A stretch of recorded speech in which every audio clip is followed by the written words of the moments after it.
Alrighty, hello and welcome everyone. I hope you're all doing really well today. We are going to be doing a live stream with DBD CaptTelus going up against Mr. PE Nehkbet. I probably said that wrong, but either way he knows that I mean well. So, hope you guys are having a great day. We're going to be carrying on the best of 7 series. This is where I try and get the top players from kind of each clan and try and put them all up against each other. So you guys who are in the community that maybe are not part of clans or maybe looking to join clans, you can see kind of what's being offered left, right and centre, and you can just see some of the best Warhammer we have here in the multiplayer scene. So it looks like here we are going to be having the vampire counts going up against the Empire, which should be pretty interesting. Hello there, welcome. We have Mr. America, the Logic Legion, assemble. Makalak as well. Yes, Travis, welcome. This is live, my friend. This is live. We are ready to go. We're starting off on Outdoor Outskirts. Of course, we are going to get the home advantage here from the King of Italia, otherwise known as CaptTelus. So the maps today, best of 7, should be pretty interesting. The first games are going to be Pick 3, Band 2. Okay. Perfect.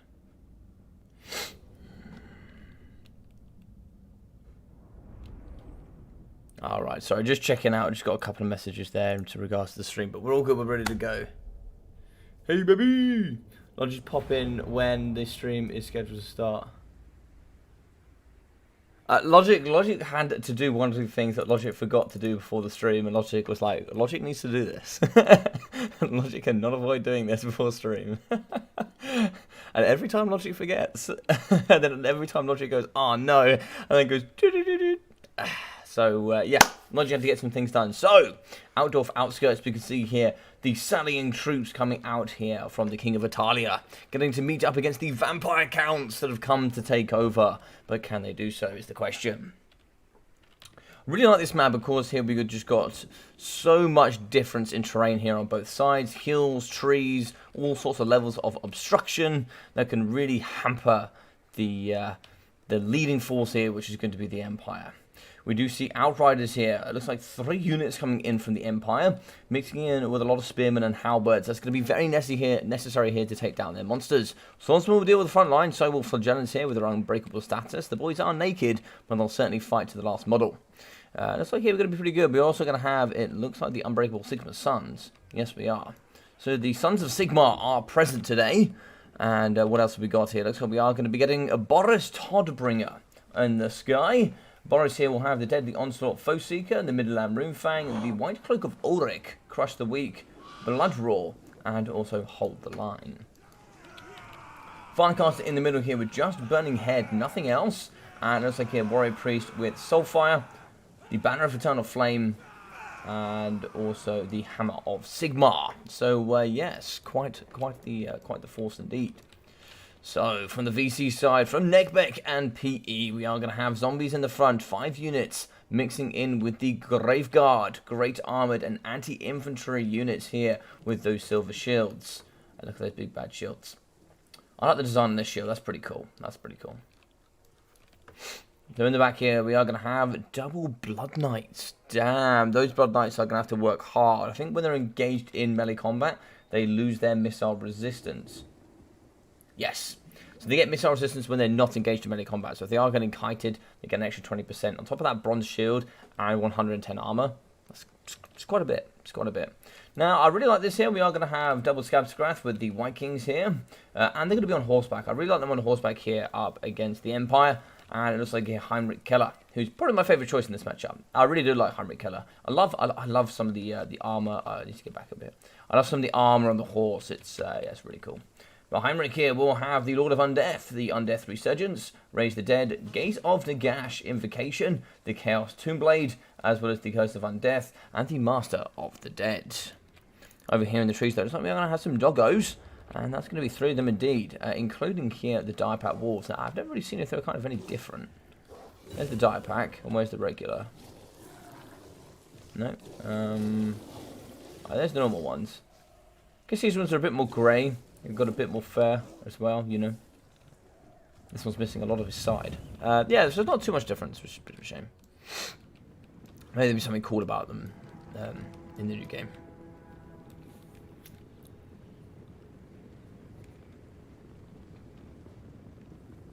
Yeah, he loves the trailer of Slaanesh. He's all over the Slaaneshi side of things. So this could be the problem here. We can see in the middle, we can see this sort of terrain here. It's becoming a bit of a problem here for the Outriders. We're going to shoot at the top, but the back ones won't be able to quite shoot over here. But what we do want to do is we really want to whip round into the back here and start shutting down some of the Graveguard. They do have silver shields. We get in the back and we start, kind of pounding them in from behind. They'll certainly cave pretty quickly. Doggos are coming over. This is some nice work there coming from Nehkbet, just kind of screening out and making sure that this stays exactly where it is. Keeping it away from the key targets, keeping it away from the Blood Knights, keeping it away here from the White Kings, etc. Doggos can come actually in this nice long line, like so. If they come in the long line, they'll actually struggle to shoot here. You'll only be shooting very few models at the front. If they go wide like this, you better shoot full model force here with your Outriders. It's going to come down to quite a lot of micro, and this here could be a problem. We can see that it's quite far away here from any sort of support, and these Doggos are certainly faster. 95 speed here up against 84 with the Outriders. And that looks like it's going to be the case. You might see some coming over. It looks like now they're going to be losing their opportunity to get in. But, yeah, I don't think throw the dogs away just yet. Blood Knight is chilling in the back here. We can see in the middle, though. So Boris is going to be floating around. Maybe trying to see if he can snap a little bit onto Heinrich Keller. We will get a summon in the middle here fairly soon of Krell at some point, I'm sure. Krell could be used to take out the Warrior Priest. It could be used here if we do manage to pin in Boris Todbringer. Boris is going to go in there. Let's have a look here, see what Boris is getting in and getting involved. He's going to be trying to fight here up against one of the White Kings. So it's like Undeath Resurgence, melee defense, and leadership going down here for the undead units. Implication as well. That's going to be 860 health there of regen. So we are going to be having Deadly Onslaughts and Hammer of Sigmar going down. That's going to be deleting one of the White Kings. And now we are going to force to push in the Blood Knights. Blood Knights are going to come in and ram off, and we are going to get away with Boris Todbringer. Not for long, though. Not for long. We are going to be going down here. Negative 10 leadership there for the White King. In the middle, we are going to back off with the Swordsman. Spears on the left-hand side. This is a nice overflanking force here of zombies, and a mixture here of the die pack and some wolves. So do have to be careful here. This middle pocket, though, that is very easy to pop into. Halberds are going to come forward. So we are going to charge with the Outriders. Not too sure Outriders stats. Not great. I'm going to be honest. Not great. Probably not where you want to be. But especially against the anti-large die packs. So here in the middle, yet again charging with Boris. Foeseeker going down, so they're really trying to wipe out those White Kings and get rid of one. We've already seen one Scabscrath, but of course deleting 2 or 3 of those in total can be very, very key throughout the battlefield, as they do so great here up against the Swordsman and cheap Halberd front line. We are going to get it, but at what cost? It looks like here Boris is going to get away. Halberds are in. They are going to slow down the White King. We lose a Halberd, but we should regen with Boris, but it did pretty much cost half of Boris's regen. Diepack walls are in. It looks like Heinrich Keller is going to be surviving, but for how long is the question. Blood Knight is here in the middle. Balance of Power, of course, is going to be in the VP favour, but Boris will come back, and he'll come back with vengeance.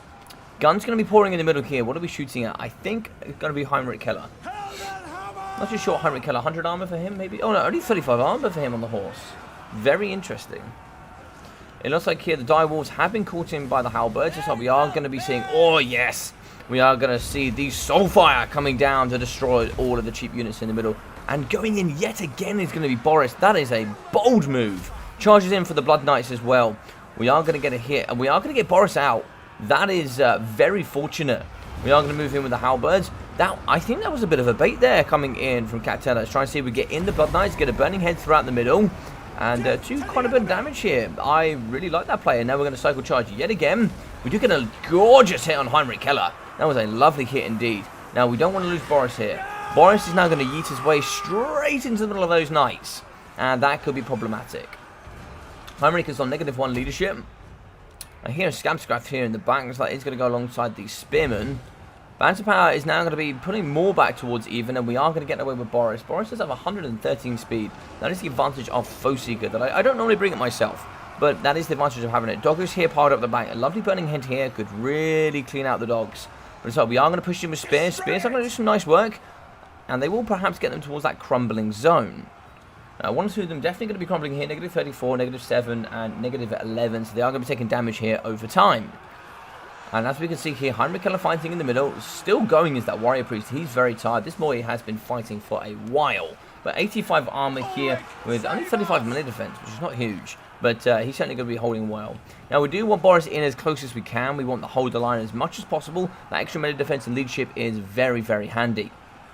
Here in the back, Direwolves are going. They are going to charge in up against the Outriders, mixing in with Blood Knights as well. Oh my god, getting yeeted there is the Firecaster. But looks like here, Boris is going to be able to fight. What are we going to get down here? Overcast Invocation to really help these boys fight in the middle. That's also going to catch the Blood Knights and the crew.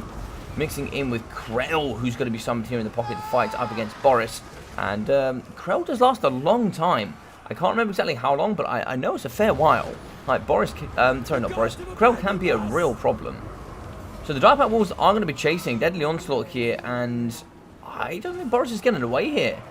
Boris may try, but where? Oh, it looks like we are going to give up the chase, and Boris is going to get away, which means regen will be popped.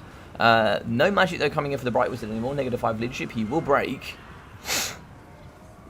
Oh no, he is going to stabilize. He is going to stabilize, but we do lose the Outriders. One is going to be running away. Maybe if you can run them here, round through the Spearmen, but it's looking like it's too late already. Because the Doggers are faster, plus charge bonus, they're in charge range, so they are going to catch the 84 speed Outriders. But you are pulling them away from the pocket. They do break. Army losses is just around the corner, unfortunately, but we are holding pretty well here. Where is Boris? Okay, Boris is over here in the back, so Boris is going to be helped fight up against Graveguard. If Boris gets a bit of regen, we can certainly come back into this game. But we need to find a way to start sniping some units. Healing cap is going to be Blood Knights. 39 kills there and 49 for the others. Scabscraft in the middle. This White King up to 14 kills. Krell here at 9 already for himself. Undeath Resurgence going down. Added melee defense. I don't think you have Boris fighting this moment. I don't think Boris fighting here in the mass blob with Graveguard and zombies and the White Kings is going to be too great. We do need to move in with the Warrior Priest though. Hammer of Sigmar going down. That could be quite handy. 71 melee attack with fire damage. Oh, lovely hit on Krell. On Heinrich Keller. Lovely hit. That is a lovely hit there. We're also pushing him out of the way of the pocket as well. That's going to be kind of a great attack there to also just very quickly get out. So that was some lovely damage there in the middle. Regen is going to be coming through for him. 1,800 health. I'm sure we'll hit about 2,000, 2,100. We are going to get another charge here. Is this a bait, though? This is a bait for the Blood Knights. This is a bait for the Blood Knights. Are the Blood Knights going to catch? No, they're going to get caught up here by Halberds. So we should be able to get away. 70 speed, I believe, here for the Blood Knights. In general, yes, 70 speed indeed. And that is going to be the end of those Halberds. As you hear manic screams of just death coming there in the middle. Big hit yet again on Heinrich Keller, but he's been... Oh my god, 2 huge hits going down. Deadly Onslaught, Foe Seeker, really wrapping it in. We need to get these halberds in as quickly as possible here to try and see if we can help out, try and fight as best we can. Spears and halberds need to get in here. We need to get in here, here, and here to try and see if we can just pin in, destroy some of the knights. Lovely charge there from the White King. Balance of Power is holding, it's stabilized, but I don't know if it's going to stay. If he breaks, this could be army losses. He is going to get away. He is going to get away. If we can kill Heinrich Keller, anything here is possible. Oh, he gets away. What a sneaky guy is Boris. The Tashbringer, just absolutely dumpstering on Kemmler right now. Alright, so Scabshaft and the Spearman. Oh, that did not spark army losses. Okay, interesting. Outriders here are going to be pouring into the pocket. Can we shoot Kemmler, though? We need to get Kemmler in the range that we can snipe with Boris. That is going to be a break. That is going to be army losses. GG's and well played. Oh, that was a close one. That was a close one. That was tasty. Great stuff there from Nehkbet. I love the dukes coming in from both sides. One was going in, pulling in the Blood Knights, pulling out. Then getting the fire in there. I think the gameplay was always going to come down to, can you get the Direpack Wolves on top of these Outriders? That was always the question, and unfortunately the answer was yes. Yes, we could. But we've still got 900, 870, and only 142 for the third. Direwolves in at 730, 400, and 270. So some of them did well, some of them not so well. Blood Knights 1.4 and 1.7. So definitely going on the side here of our vampire counts on the kind of mobility side. If we also take on 2.7 there for Boris Todbringer, 370 for the Bright Wizard, and let's have a look here. We also got 624 there for the Warrior Priest. Yeah, very nice. I think maybe a combination of the Flaming Sword of Ruin with maybe the Hammer of Sigmar could have been quite a nice combination with the Banner of Eternal Flame. That's plus 8% damage, then you get an extra plus 30%. That could really help with just, you know, smashing open. And then also with Kindle Flame, you're going to get plus 22% damage there, pretty much faction-wide for, I think it's about 10 to 12 seconds. So, you know, you can have those abilities kind of popped and stacking on top of each other when you got your Spearman going in, you know, extra stats, fire damage, weaknesses. Yeah, it just really stacks up quite nicely. And the base weapon damage going up by, you know, 38% for all units. So, in that 40-meter radius.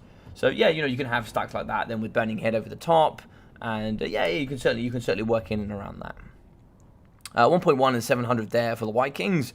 And here for the zombies, they're going to be pretty standard. Graveguard, 154 kills. Yeah, pretty good. 142 for 760. 159 there for 1,000. 880 for 177. Yeah, it's just full Graveguard was a lot here to deal with. I'm sure these boys did pretty well. 1,000, yeah, pretty good. 1,800, lovely stuff there. 860, 470, and 612. 580 for the Swordsman. Where's the Sigma Sons? 750, yeah, not bad. 270 and 300 there for the Flagellants. Flagellants are good to just clean out zombies and clearing out skeletons, but if there's no skeletons, they're not really worth taking Flagellants, I don't think. I would have rather dropped both of these Flagellants and picked up some more Outriders or some more Pistoliers, and then used the Pistoliers to kind of, you know, shoot direwolves and stuff like that. Maybe. It's hard to say. Or maybe go with an extra, I know you've already taken Max Halberds. Yeah, it's a tough one. I'm sure there's many things you could do, but it was a fantastic game between these two. Fantastic. DBD. Yeah, great game so far. Great game. Bosch has been in the gym so much that he has more mass than the dragon, and than a star dragon. I think you have to gain quite a lot more mass before he becomes a black hole, but I appreciate that, Zypher. I appreciate that. He is the Tashbringer indeed. The man of ultimate mass and Chad. Right, let's grab a point here. So it's going to be 1-0 here to Nehkbet. VC is a pretty strong faction up against the Empire. The King of Italia is pretty strong there with his Empire, so that's quite nice. Demogryph Knights are nice here. Yeah, I think so too. I quite like them in this matchup. I think they're really fun. Do you go with the halberd variety, or do you go with just the regular? I kind of like the regular lance ones. I'm not going to lie, I quite like those ones. But yeah, welcome everyone. I hope you're all having a fantastic day wherever you are in the world. If you are enjoying today's stream, do feel free to bop that like button. It really does help. And what it does is it kind of, the more likes I get, or even dislikes in this case, you should pick it up as, oh, this is interacting quite well. We'll spread this out to the wider community, so hopefully more people can jump in and join and enjoy the fun. And also, if you are enjoying it and you want to support even more, maybe think about subscribing if you haven't already. We're very close to the 900 mark. We're coming in and around about a year now, and it's been absolutely exceptional. I've got a really nice stream that's planned that's going to be in the future that I kind of really can't wait to share with you guys. So, yeah, should be awesome.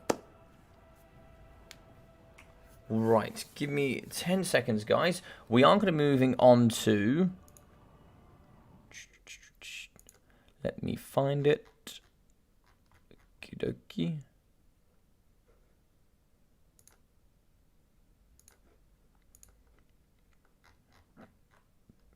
Oakenhammer.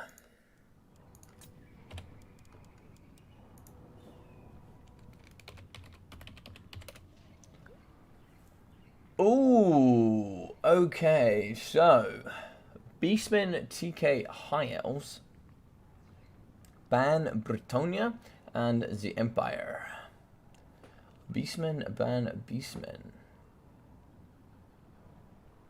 TK or High Elves into Beastmen. Oof, I don't know. Looks like we're going to go TK here. That's an interesting option. The Ubu Shopti are going to have to be strong in this matchup, I think. The Ubu Shopti are going to have to come in quite the drove. I take Halberds and ROR. Yeah, I like the Outdwarf Griphites. They're really cool.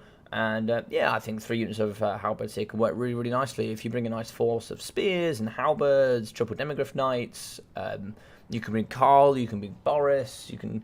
I think kind of bring Boris so you can bring a Firecaster is probably best. Yeah, I think that's a really nice setup, Zypher. Yeah, for sure. Yeah. Alright, guys, well, give me just 30 seconds. I will BRB. Actually, I'm going to take like 5 seconds, but I'll BRB. Just got to sort out this allergy thing.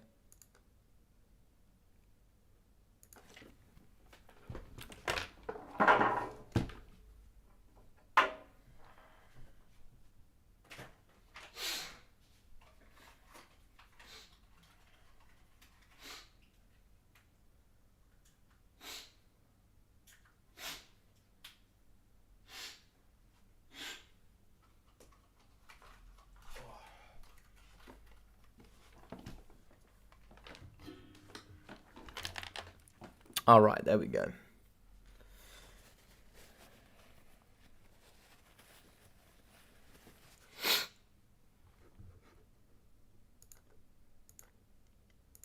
Sorry about all the sniffling, but yes, essentially with my allergies, it just really kind of just blocks up my airways and just makes it quite difficult for me to cast, so I do apologise.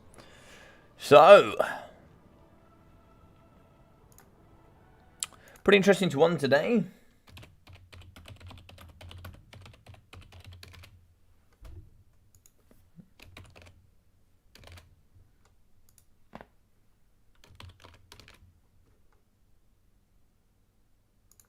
I know, right? I know. It's terrible. It's terrible.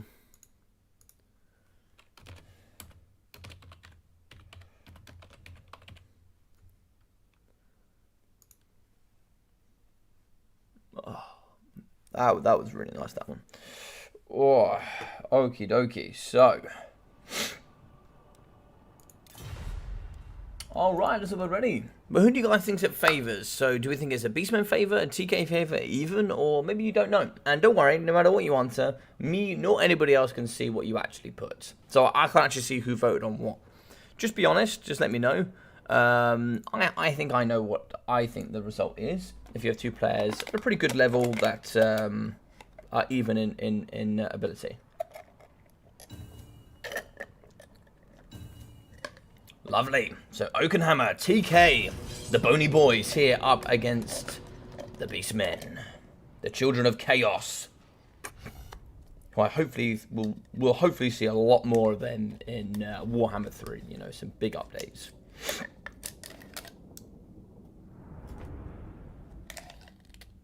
Oh, this coffee was needed, I think. This was the coffee of 1,000 champions right there. It was needed. For sure. For sure. Alrighty.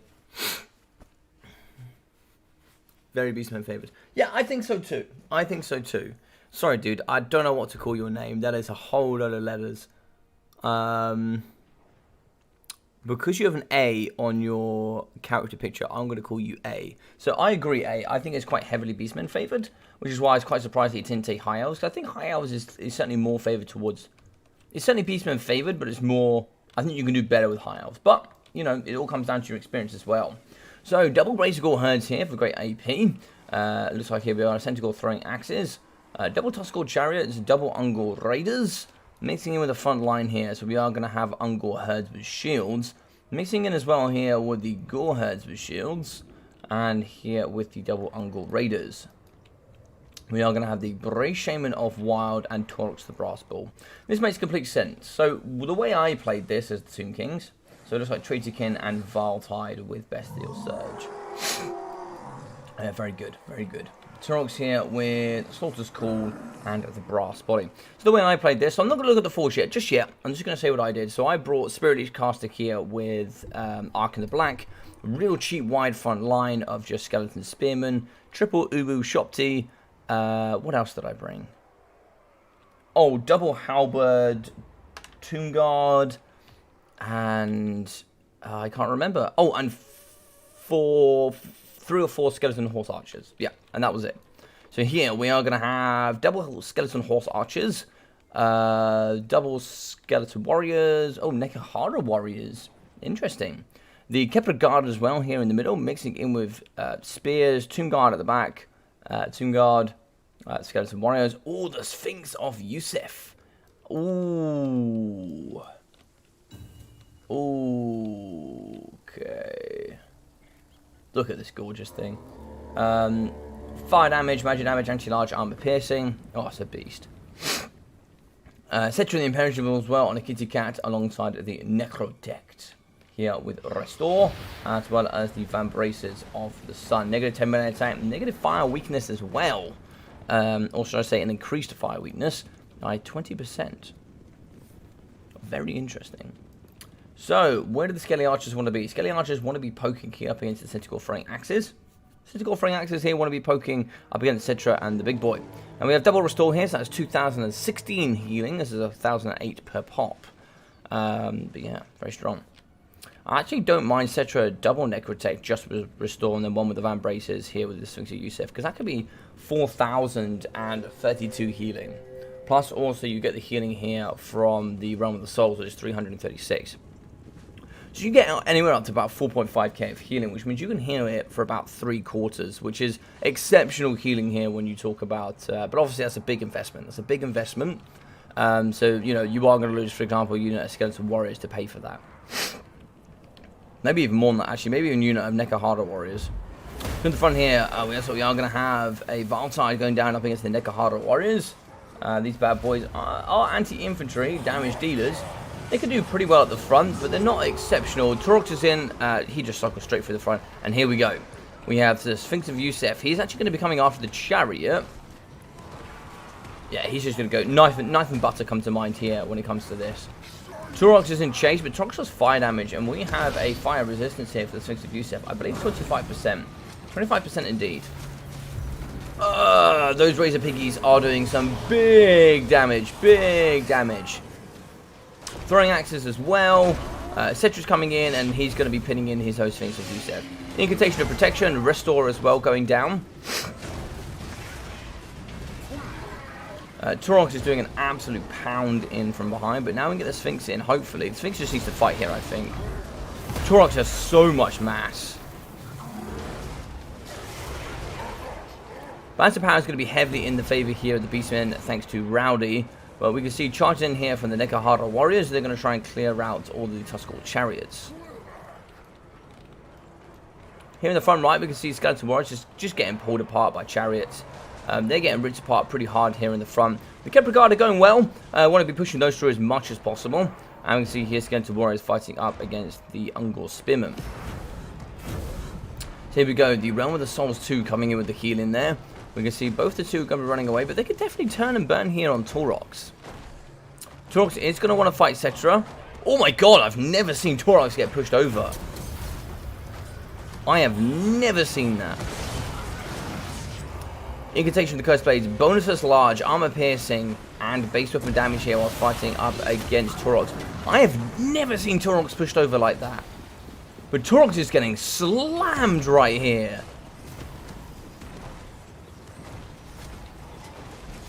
Oh my god, Torox got destroyed. We are going to be charging in from behind here. It looks like we are going to give up chase and we're now going to push to the back. Chariot's coming through. Oh, we could hop on there with Cetra for sure. Cetra is back. I love the bounding mechanics, but he's coming through to try and hit the Tuskals. He is going to get away with that. Shooting over the top here as well from the Ungor Raiders. Throwing axes are moving in. Torox down to 3.2k health, and he has no way of healing. Brave Shaman here, hand to hand up against the Tomb Guard. Tomb Guard, pretty good stats here. I think 41 melee defense, 32 melee attack, 41 base weapon damage. So pretty good there over 10 seconds. We are going to break one of the Tuskal Chariots, and now we're going to push them off here using the Nekahara Horsemen. This was some really good plays here coming in from the Tomb Kings. As you see, Razor Piggies here are going to be rampaging in the back. They are out of control. Fighting here up against the Tomb Guard. Cetra's going to be pounding here in the middle. And here we go. The boy is after. He's in charge distance. No, he gave up. He was in the charge zone. He was in the charge zone. Nehkbet, though, is having a problem here. Nehkbet does struggle with AP. They're trying to fight here up against the... Oh, my God. He's getting yeeted and just pushed everywhere. Oh, the Kepler Guard here coming in with their gorgeous green as they're carving here in the front up against the Ungor Raiders. They have been terrified here due to the big Sphinx nice and close. What's this going to be here? Oh, Overcast, the Jaff's Incantation of the Curse Blades. Incantation of Protection as well going down as we fight here up against Taurus. Taurus getting pushed over again by Cetra and the Kitty Cat. It's so surprising, but these two kind of getting in the way of each other. Well, that's going to be a hit from behind, and oh my god, Taurus is struggling here. Throwing axes in and over the top. Balance of power is in the middle, which basically means it's in the Tomb King favor. Rowdy here from the Centaurs, more than head and shoulders above pay for it than its actual value. So it's actually going to be giving some great balance of power here towards the Beastmen unfairly. Here in the back we can see that actually we are going to be breaking some of the infantry, clearing out with the Tomb Guard. This is an excellent performance, I must admit. Necrotect is going to be ready. I don't know if we've seen the second restored so far. We are going to be getting a fire weakness here for Turox. And also here with the Necrotect, we are going to be giving -10 melee attack. Throwing axes are being used here into the big boy. We just need to be sending some of these boys forward. They need to be coming forward and forward and forward as much as possible. Dorax has nowhere to go. He has nowhere to go. We are going to charge. We are going to hit. Are we going to push over? We don't. We stagger and we don't quite hit the melee defense. Throwing axes in over though. That is a painful amount of throwing axes here. Pushing up against the Tuskal Chariots in the back. The other one has returned. Raiders in the back are struggling, but we need to get in and amongst this pocket. We need to get in and shut down here. If we can get this in as quickly as possible and shut them down, that could be very great. Because these throwing axes are doing an absolute number here. We are going to get a summon here in the back, which is going to be the Ubu Shopti. They are going to be hitting up here against some of the Centaur throwing axes. Otherwise, we need to get them in the back here up against the Ungol Raiders. Here in the middle. Oh, big hits going down on the Brave Shaman. He has been terrified. He got carved a new one. He's going to get hit in behind here from Cetra. Cetra is going to be escorting him off the battlefield for sure. He's just, because he's broken, he's actually going to get full charge bonus the whole time, which is 64 charge bonus. Turox is super weak. Turox is down to 161 health. We are going to get away with the Brave Shaman. He will return. Turox falls, and that is huge here for the Beastmen. That is going to shatter quite a few different units here, I'm sure. These will shatter in just a moment of seconds, I'm sure of it. Yeah, -16. We're just waiting on that. So it looks like Centaurs here are going to be kiting. Terrified is going to be the other unit. -21 leadership on top of -16 for losing your Lord, plus taking damage and the rest, etc. That's going to be a nice trade again here in the middle. And I believe... I don't know what happened there.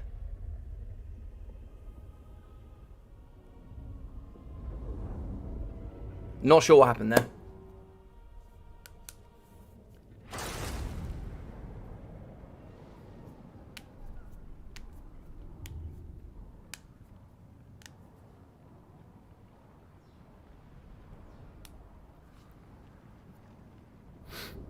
No, I've never seen Tauros getting absolutely decimated like that. Well, what a game. What a game for sure.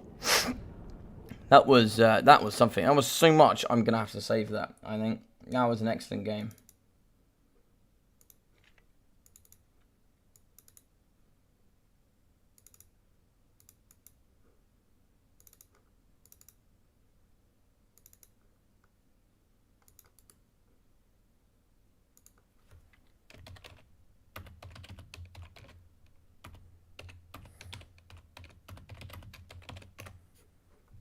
Perfect. Right, wow. What a game, let's get in. Cetra, 1.1k for himself. 106 for the Necrotect, but of course he definitely offered more there on the battlefield. We got 230 there for the Skeleton Warriors, 180 for the Spearmen, 520, 230 and 330. 470 there for the Nekahara Warriors with 310, 560 for the Tomb Guard, 1081 there for the Kepra Guard, with 820 for the Nekahara Horsemen, 320 and 350 for the Skeleton Horse Archers, with 1850 there for the Sphinx of Yusef. Turox in at 1270, 1400 there for the Brave Shaman of Wild, with 250, 170, 166 for the Ungor Spearmen, 220, 113, 400 and 250 there for the Goreherd Shields. 420 and 410 for the Ungol Raiders, with 700 and 300 here for the Tuskal Chariots. Throwing axes in at 600, 650 and 400, with the Razor Piggies in at 600 and 660. Great stuff.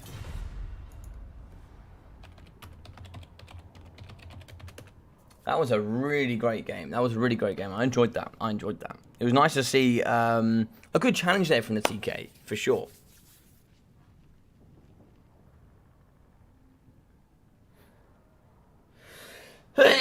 There we go.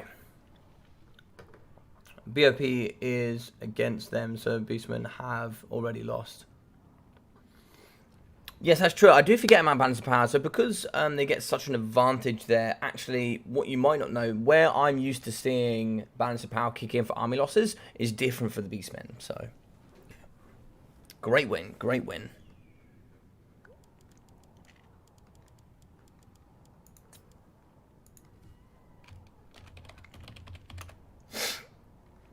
I believe it's Prague next. I believe. Let me double check. Yes, yes, it is. Apologies, by the way, if I'm sniffing a little bit, coughing a little bit, whatever. It's just my hay fever going absolutely mental right now. How you doing, Stormrunner? How you doing, my friend? Hope you're doing well. Nice to see some fellow DBD in the chat. I believe we had some PE as well. I believe we had some PE representation.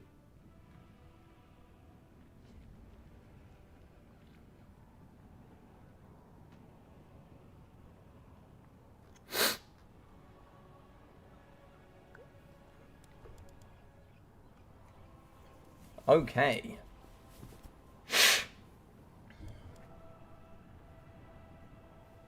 Alright, so Warriors of Chaos, Wood Elves, Vampirates. Banning Vampire counts, that's good.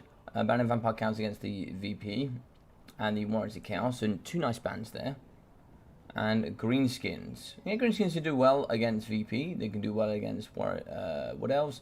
I think, you know, VP, they do evenly. They do evenly. But Greenskins against Warriors of Chaos can do nicely, but still, I think it's still Greenskin favoured. I think Greenskins do well against all of these, so... If I know King of Italia... Best thing to do here...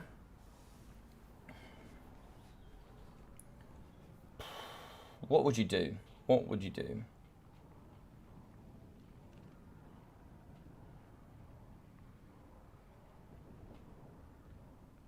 It's a tough one. Warriors of Chaos is a very strong faction. Bretonnia ban Warriors of Chaos. I like that. I like that a lot. I like that a lot, Mr. DBT Italia. That is actually a perfect pick. Yeah, yeah, yeah. Okie dokie. Yeah, I think that's the wise pick of the two. The other one I think was probably... You can't even pick Dowie because Wood Elves and Warriors of Chaos are too strong. Or you could have gone Dowie ban Wood Elves. I think probably would have been the way. Would have been another way. But yeah, I like this pick. I like this pick a lot. Alright, so a lot of you said Beastmen pretty heavily. Nobody said TK. Interesting. Interesting. And it's a build of no Uwu Shop Tea. Would you believe it? Norsca seems able to deal with Beastmen sometimes as well. Yeah, Norsca's a great faction. Norsca's a great faction. Yeah. Norsca actually does really well into Tomb Kings. I think actually one of Tomb Kings' worst matchups is Norsca. Their cheap infantry just deals with pretty much all of their infantry apart from Tomb Guard. And even Tomb Guard it uptrades really effectively against. Berserkers are basically impossible for them to deal with.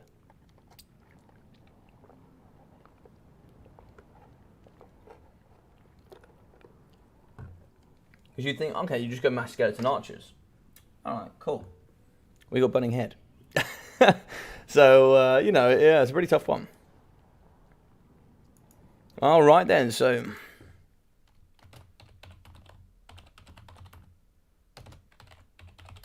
So who's a favour? Are we thinking the Bretonnians? Are we thinking the Vampire Pirates? Are we also thinking potentially it is even? Or, I don't know.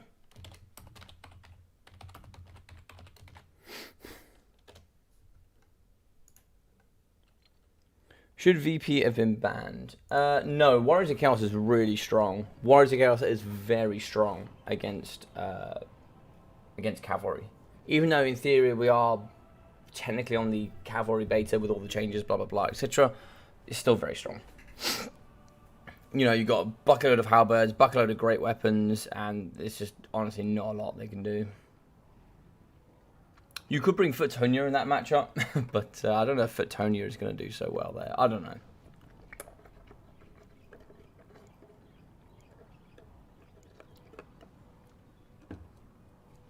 Because even if you bring, even with Bretonnia, if you go like Foot Squires, you bring like Marauder Great Weapons, yeah, they'll do well. But like they'll up trade. The Marauders with Great Weapons, they'll up trade quite nicely. They'll get butchered, but they'll up trade. They'll up trade. Yeah, they cost like what, 400 gold, for example. I think Foot Knights are 700, something like that. You know, you'll be seeing the trade about even. About 500 a piece, about 400 a piece probably, maybe even 500 from the Great Weapons. Alright, I'll be very interested to see how this is going to do. I think Gunbats could be a problem, but Skirmish Cavalry is a great counter here. I think Skirmish Cavalry is really important for the Bretonnians, especially the Pox Arrows. The Wardens of Montfort can do very well here. Can do very well. VP and Warrior Cares are both good into Brett. I think VP is okay. I don't think it's amazing. I think it's good. I think it's a nice character. It's like the same. It's like saying like VP do well into Greenskins. They do well, but they're not amazing. It's like a decent counter against a faction that's pretty strong, right? And I think it's the same for Bretonnia, right? VP do well into a faction that's pretty strong.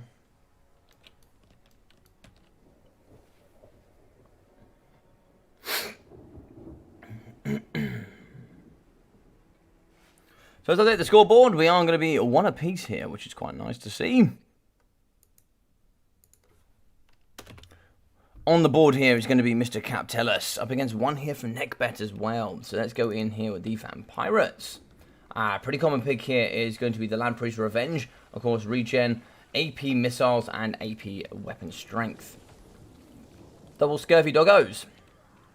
Mixing in with the double polearms. As well here, we are going to be having the Gunnery Whites, and of course, Noculus. Pretty common picks here. You're going to have the double mortars here to deal with all those archers, as well bombers in the front. Looks like some Deca mobs on the flanks. Probably would have preferred to see some polearms. Looks like we are going to have some polearms, but not too many. Grabbos in the middle, mixing in with Nockies, and then we're also going to have the Land Priest Revenge. Double Doggos in the back, and that's going to be a pretty tight force. Oh, a Sky Force. So we are going to see Pegasus Knights here in from Mr. King of Italia. Mixing in here with the Grail Welik. Yes! Yes, look at it in its glory. What is this? What is it? It's horrific, and I love everything about it. It is horrific. But what an amazing design. Knights of the Realm.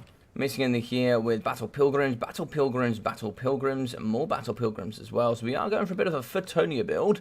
Mixing in with a bunch of just sweaty peasants. Triple Flying Pegasus Knights as well. Looks like here, the Knights of the Realm. 1 unit. Make that 2. In the sky, oh, Alberic. Oh la la. Mes amis, it is the man of Bordelot. We are going to have the Wrath of Man, mixing in with the Heroic Killing Blow, the Braid of Bordelot, and also here the Spirit of the Tempest.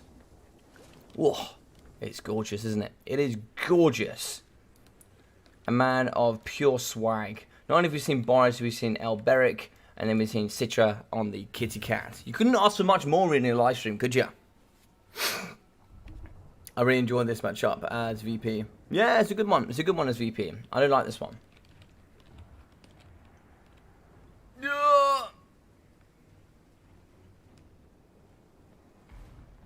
Sad face. No, my Pegasus Knights. Why? God damn you. They're so beautiful. Leave them alone. Oh, he is 360 no-scoping them here. We're down to 15 models already. And no, they're falling apart. No, they were beautiful. They were amazing. Oh, no. Alright, so for the arrows, we are going to have only 3. 3 cheap ones by the looks. No pox. I think actually one thing that we do struggle here with the VPs, if you go super wide arrows, especially foot arrows, there's not really a lot they can do about it. Even if they've got even if they've got mortars, they can be pretty tough to deal with. Even from the greenskins, I've used things, you know, for example, going in with 5, 6, 7, maybe even 8 arrows sometimes, and you just go super wide.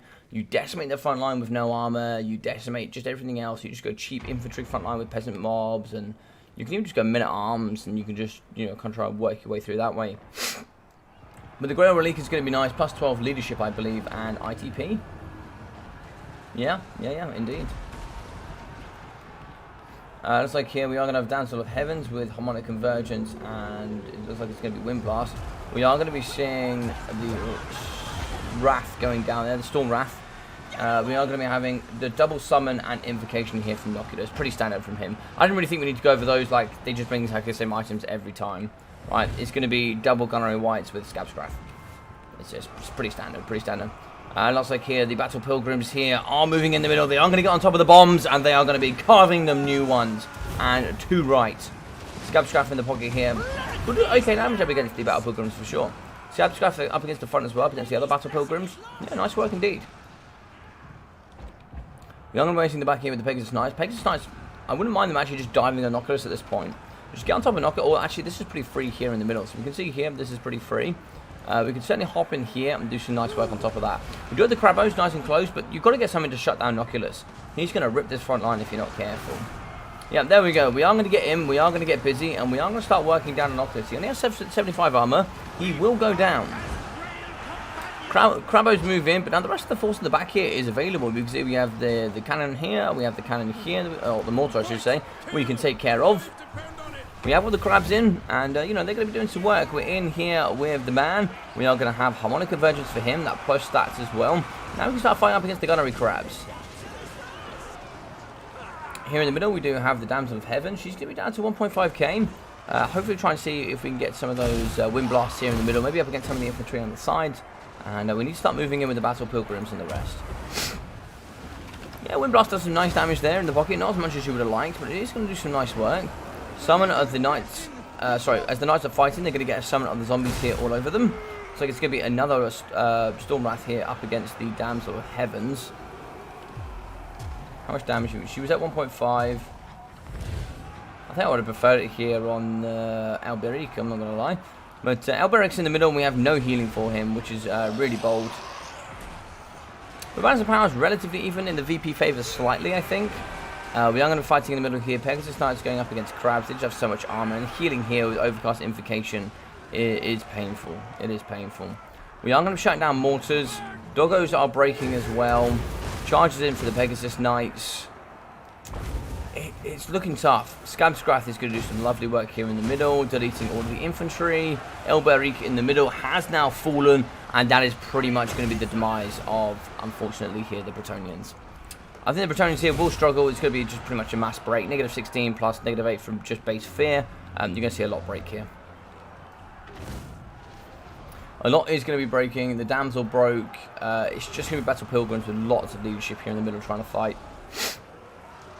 Knights of the Round should be to come around the corner. They need to like really get in here and start to get up against Count Noculus if they can. Artillery will be shooting here for negative 10 as well. Is that an invocation there in the middle? Maybe an invocation on the crabs? Yeah, double gunnery crab is so tough to deal with. But GG's well played. A nice build there in from Nehkbet. Mr. Captain Morgan, how are we, my friend? How are we? I hope we're doing well. Hope we're doing well. So that's going to be 2-1 here, up for the big man Nehkbet.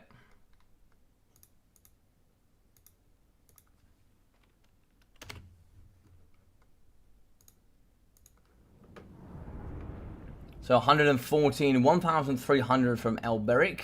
I think almost in all scenarios, I'm probably always going to pick King Leonka.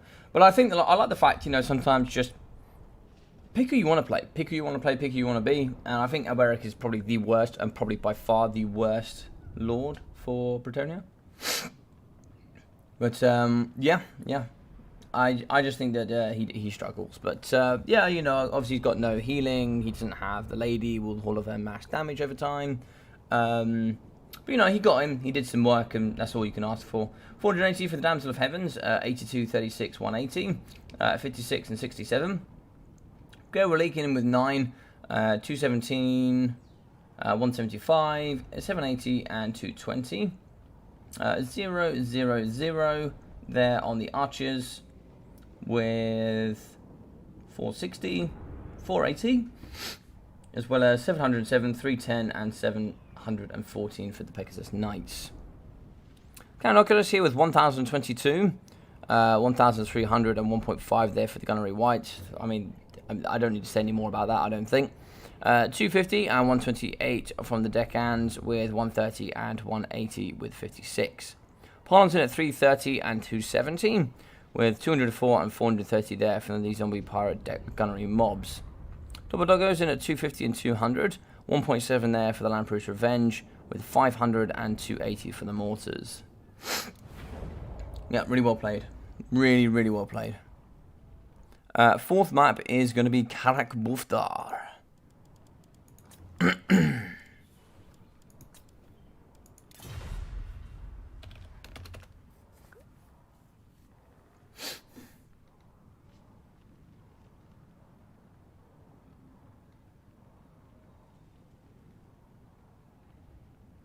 I thought there would be air cheese. Nah, not versus Brett. Yeah, I think that's the exact reason why not versus Brett. Good to know I can still blob and mouth breathe. No, you don't know mouth breathing. You don't know mouth breathing. I have an ultimate build from me and Mr. Poison Ducky. We bought the best build you've ever seen. VP Dowie, best combination you've ever seen in 2v2 history. It was an amazing build. It was an amazing build.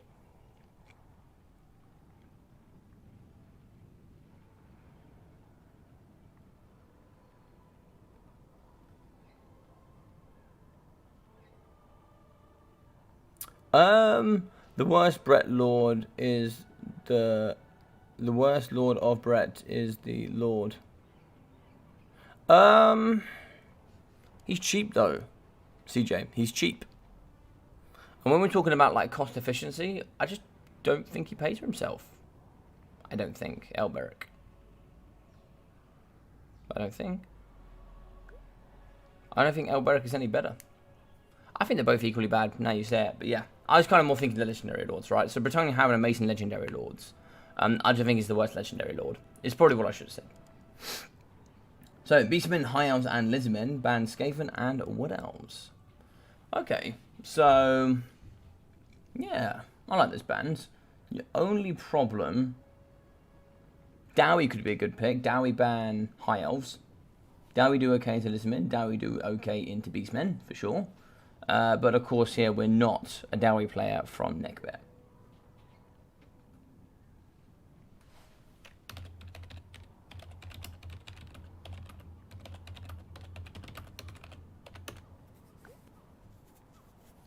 Yeah, repeating bans is okay in a best of 7. Yeah, repeating bans is okay in a best of 7. Because the thing is you're going to be here for a long time. You are going to allowed to repeat bans, yeah.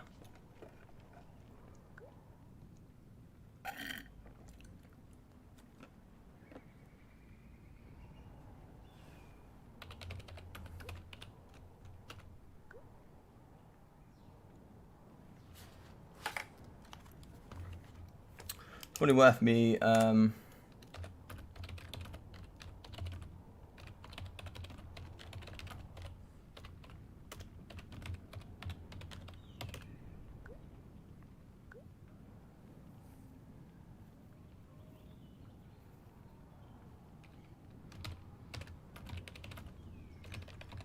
GS was banned, I believe.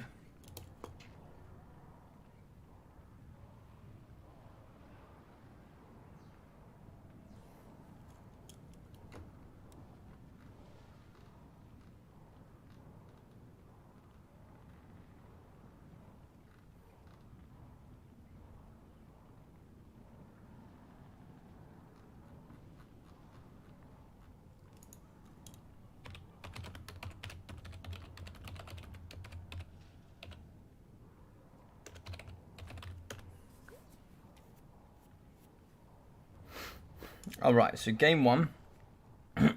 Let's go with this game. So this game was, we have Bretonnia. And then we have the Vampire Pirates. We had a TK against the Beastmen. And then game 1 was Empire and Vampire Cannons.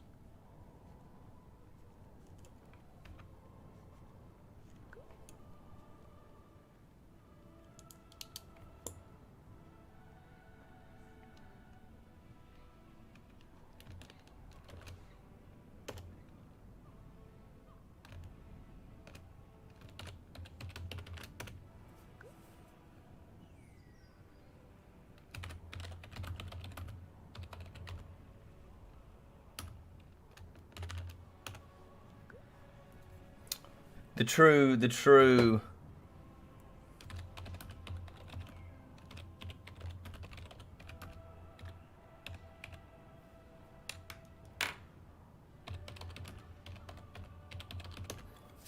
Alrighty, so that's what we are going to be having Dowie versus the Beastmen. Now, this is something I want you to. This is something I want to go over. So, Bretonnia here had 46% against the VP. Interesting.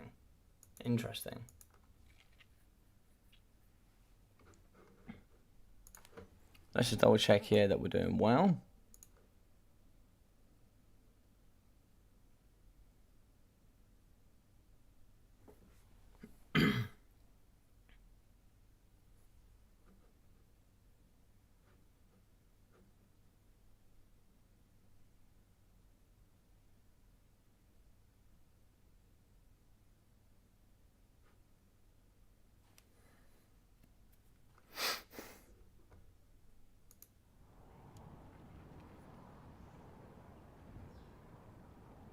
Right, sorry, I just got pinged there on the server. I'm all good.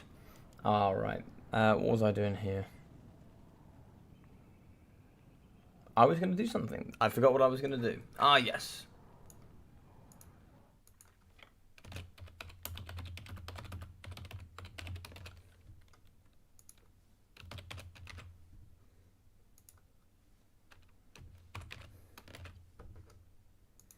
I actually have my interesting opinion on this one. I have a very interesting opinion on this one.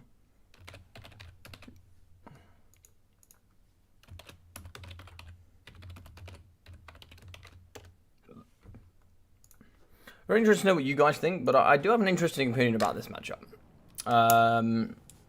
Which is... yeah, I won't say too much. I'll let you guys respond to the poll and, you know, kind of see what you think about the poll. But yeah.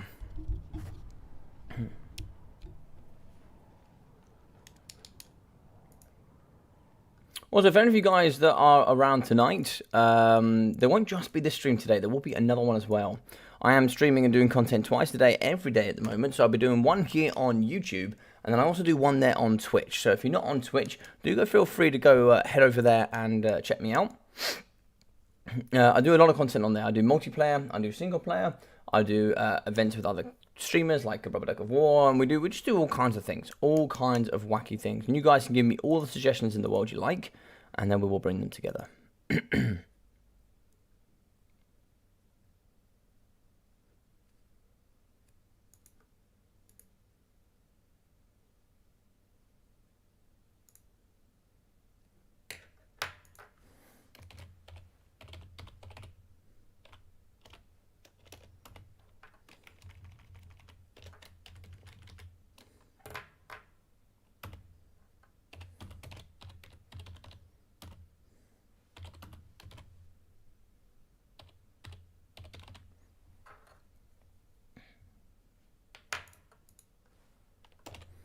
Bum, bum, bum, bum, bum.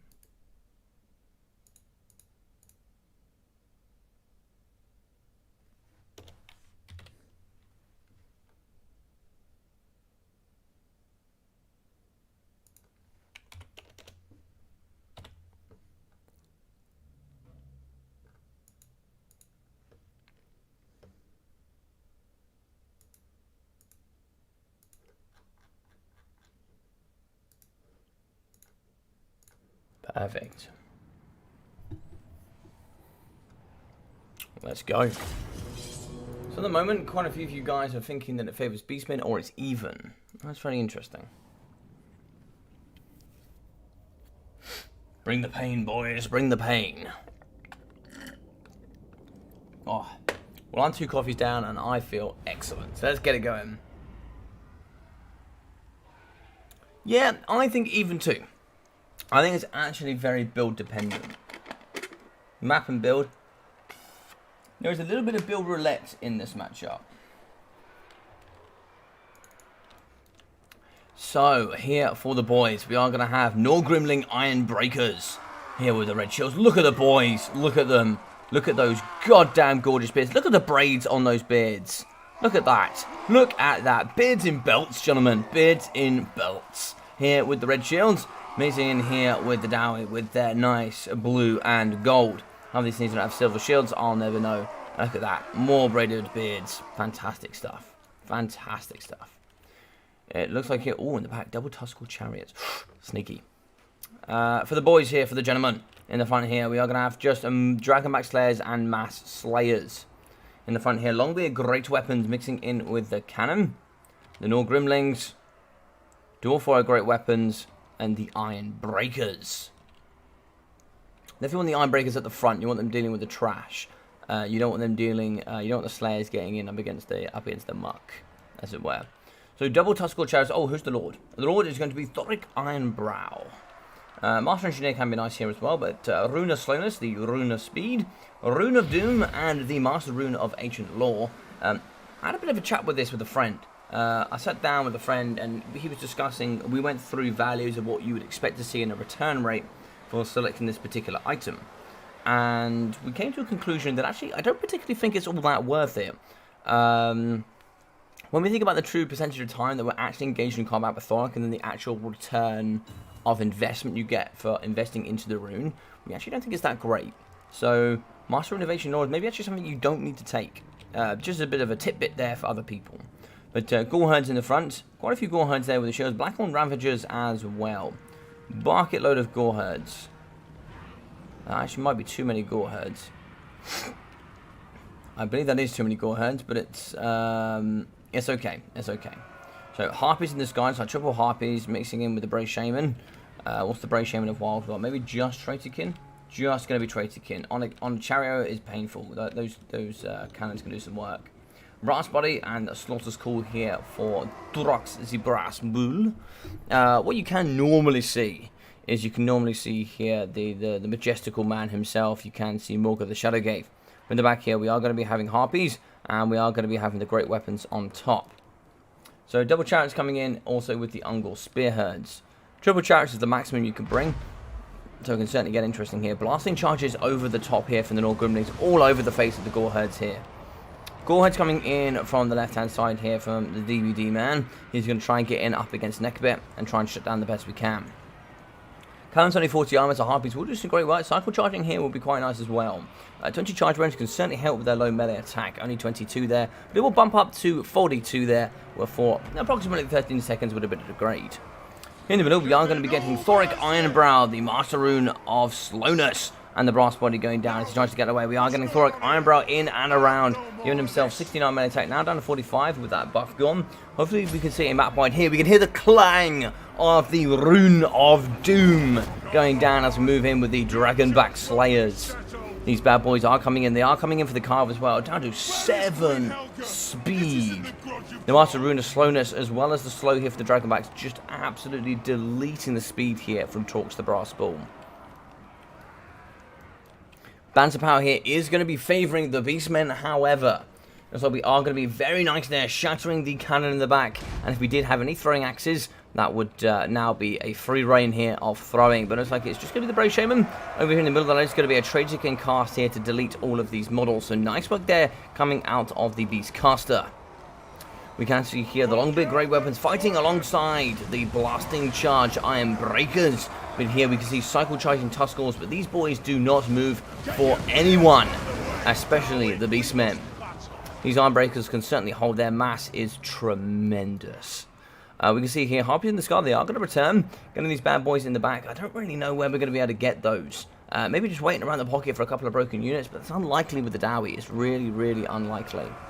We want to use them as maybe as a bit of a blockade, so you can cycle out your Tuscles. Perhaps it might be the chariots, allow those to leave in combat, can be quite nice.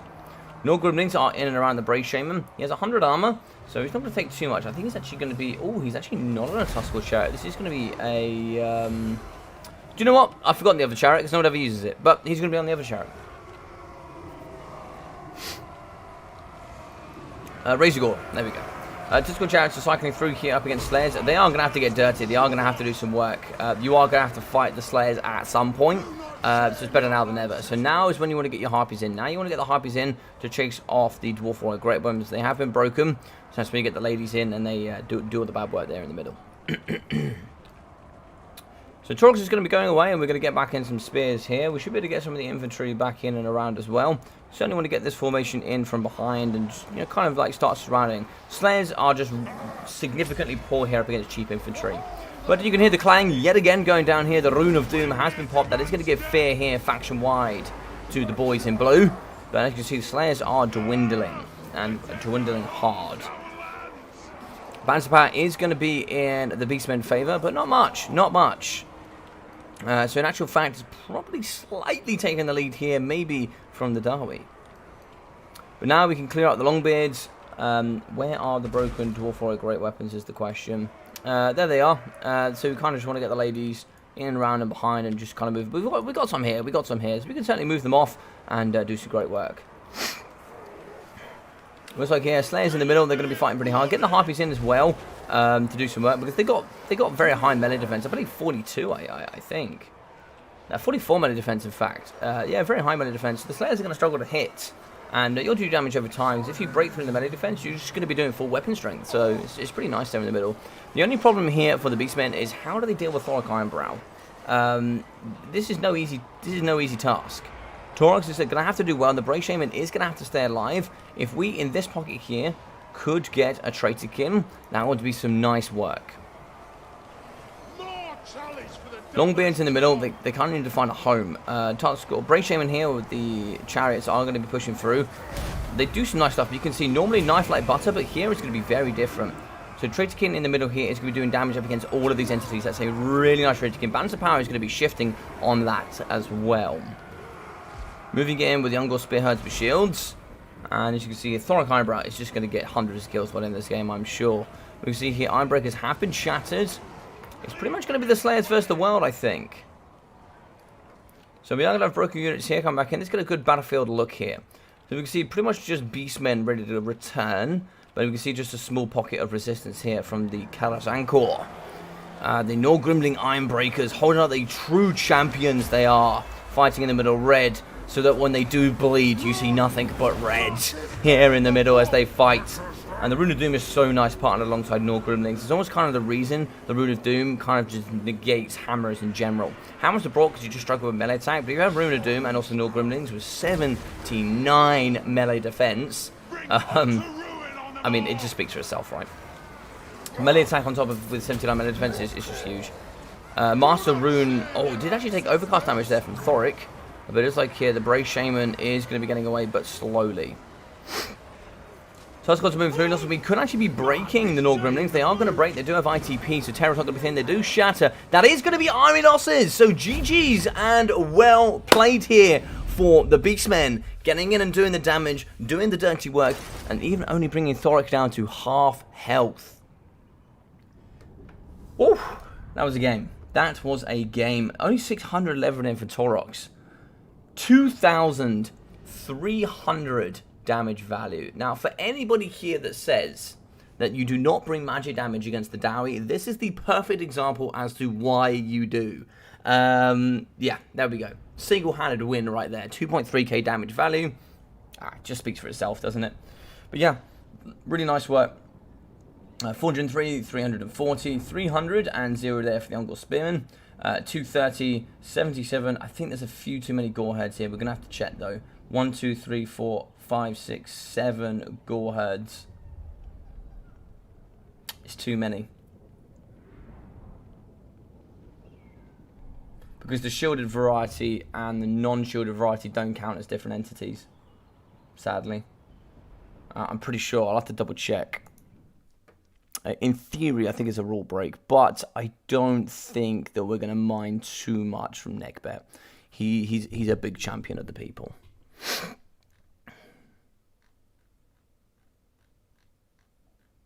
Can't remember what Falcon did with these. Let's have a look.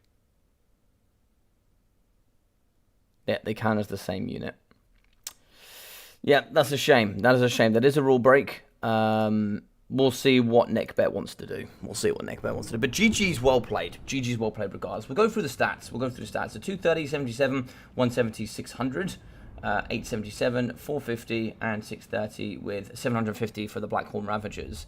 I like the Blackhorn Ravagers because not only are they more powerful than the card suggestors, but like Rowdy is always very, very handy. Like Perfect Vigor, added leadership.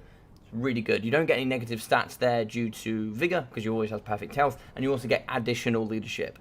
You can drop to -6 by going down to Exhausted, and then you get +4 just anyway from Rowdy. So you basically get a 10+ leadership buff throughout, and you fight at 100% capacity all the time. So just Rowdy is just unbelievably powerful. It's just so good. It's so good. And that also really works nicely alongside their Fury trait, which basically means if they don't drop below 50% leadership, they actually, that's their base leadership, by the way, that's their base leadership. So the base leadership is 70, even if they got to 74, they have to drop below 35. So as long as they don't drop below that, they still get all their attack bonuses, charge bonuses, speed bonuses, blah, blah, blah, blah, blah. So yeah, it really partners up quite nicely. 840 and 1000 there for Tuskors. A really nice cycle charge and moving through, not scared to go after the Slayers and getting in and doing some nice work. 480, 220 and 90 there for the Harpies. 180 kills, 1340. The other one's 1000 as well, so Ironbreaker's very strong. Slayers in at 770, 480 and 550 with 750 and 500 for the Slayers. Longbit Great Weapons, 620, 500 and it looks like 450 there from the Dwarf Warrior Great Weapons with 920 there for Thoric Ironbrow. The cannon is really hard to protect. It is really hard to protect. And the skill here with the Dowie, I think actually a few more blasting charges, maybe dropping the Dwarf Warrior Great Weapons and picking up the Urkran Miners might be quite nice. Just delete a little bit more of this chaff. Could have been decent for sure. And then Giant Slayers. Giant Slayers are needed in this matchup. You need at least one, if not two, Giant Slayers. Maybe even dropping all three of these and taking double Giant Slayers is good. It is very strong.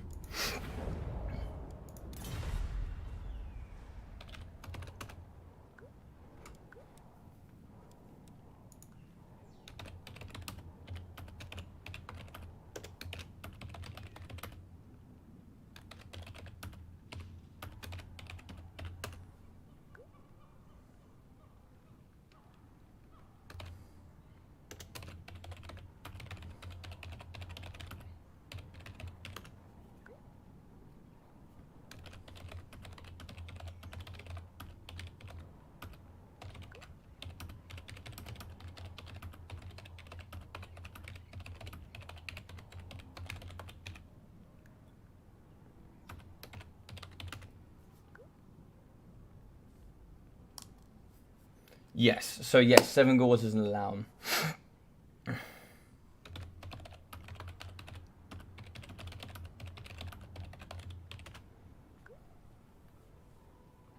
Yes, so it is technically 7 Gauls. They do count as the same unit. It's...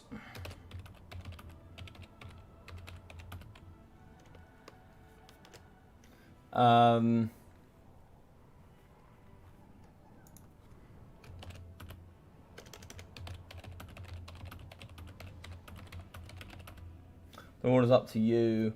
The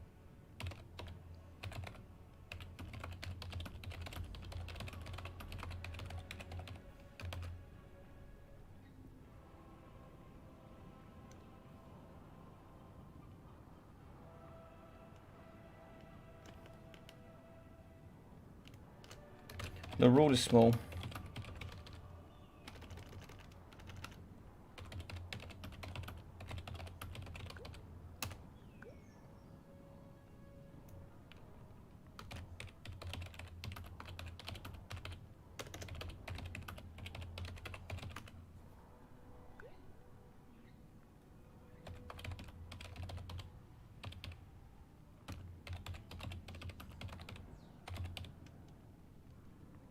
I don't think they cover shields.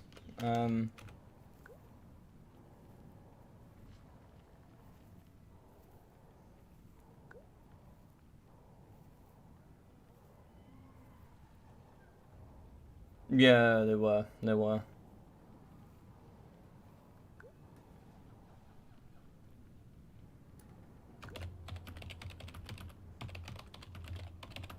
It was a small rule break. You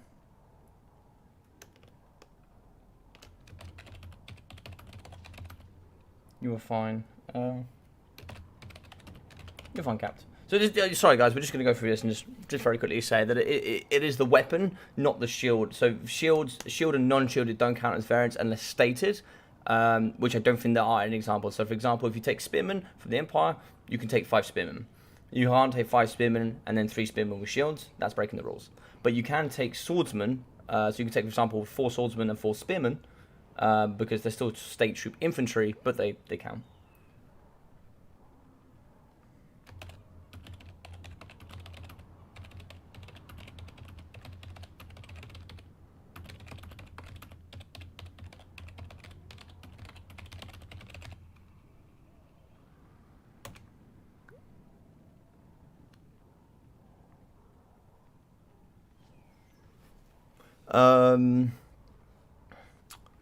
Let me quickly message.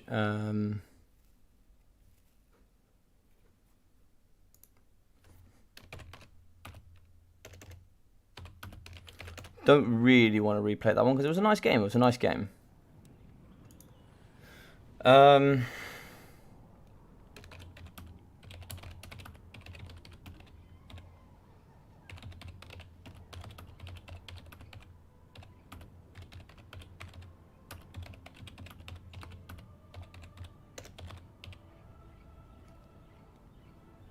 I'm going to say replace.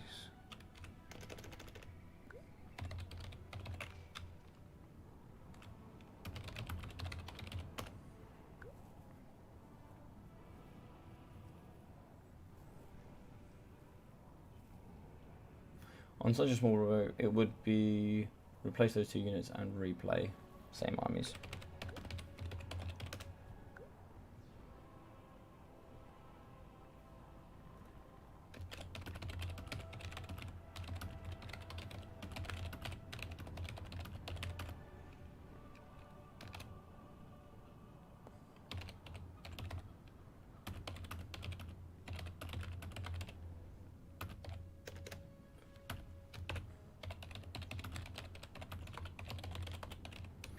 Under these conditions, he may have the replay. Sorry for the wait, guys. What I try to do is when I do this is I try and make competition as fair and fun as possible.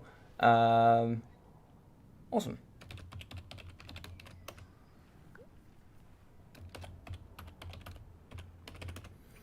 It is 2-2, and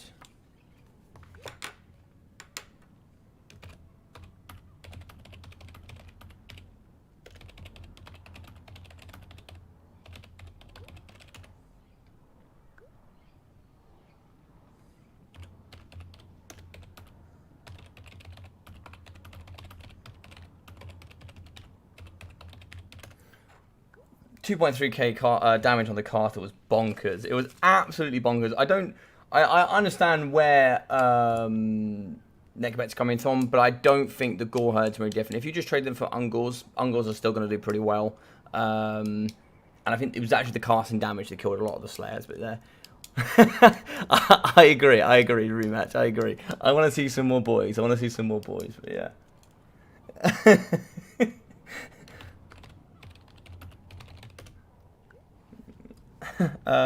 All right, so you had Dwarfs. Where did we start? We started here, didn't we? Yes.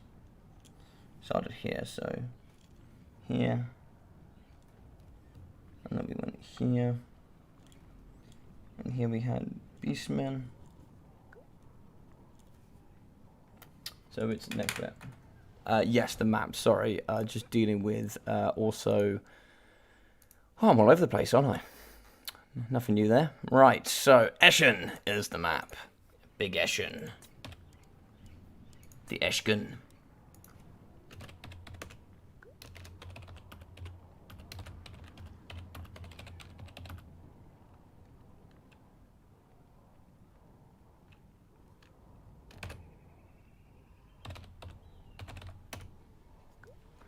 Pick 2, ban 0, please, Mr. Nehkbet. And then we're on to game 5. So 2 apiece here as well. Oh, this is a great series so far. Great series. Sorry I haven't been talking to you guys as much as well. Let's have a look, see what you guys are saying. Graveguard with great weapons and GG with sword. Oh, what's this? Sorry. I was certain one of those 8-unit situations. Yeah, so the way it works is in the game. So basically, the reason why they allow 8 variants. So for example, if you have a great weapons and normal, there is advantages and disadvantages that are major for taking either one. So for example, if we take Longbeards and Longbeard great weapons, if you take the great weapon, you get better weapon strength and better melee attack. But of course, you're weaker to being shot by missiles, and you also have lower melee defense. So there's big changes there to the actual stat and unit group. Whereas if you take the shielded Longbeards, just the regular ones, they're going to have bronze shields, they're going to have added melee defense, but they have reduced weapon strength output from AP and just in general as well, and they have lower melee attack. So there's big variance change there to the unit. Whereas if you go shielded and unshielded, there's only benefits for the shielded variety. So if you take, for example, a shield, in most cases, you get roughly between 6 and 8 increased melee defense, and then missile resistance depending on the shield, it being bronze or silver. So that'd be anywhere from, I believe the lowest is 20%, all the way up to 60% on missile resistance from the direction of the shield. On small missiles, may I say. So that is pretty much, it's basically only a benefit. And for the most part, I believe, for the ones that do and don't have shielded variants of infantry, they're, for the majority, are cheap. Most expensive units in the game have some level of either physical, missile, or shield variety that protects them from just being shot to death at the elite level. So most of them is just to stop you from spamming cheap to mid-tier infantry with shields and non-shields, basically, with kind of no repercussions. I believe it's the idea. They should be variants. Wait, this is banner rules or fruit? This is banner rules, my friend, Mr. Captain Morgan. This is banner rules, yeah. I know a lot of you guys use the fruit rules. I constantly play banner rules here. This is always banner rules on this channel. I believe it's always banner rules on Ducky's channel. If you're BBB have their own rules. If you're on Human Boy or you're on Inticity's channel, that would be fruit rules. And I believe if you're on Turin, I really don't know what Turin does. I think he's more fruit rules, I think. I'm really not sure. I'm really not sure. I think fruit rules. I think he's on fruit rules, I must admit.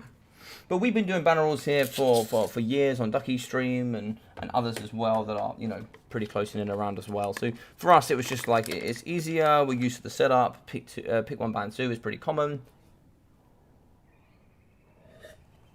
Unless it's a best of series, then, you know, we have a couple of changes. But, you know, not too much.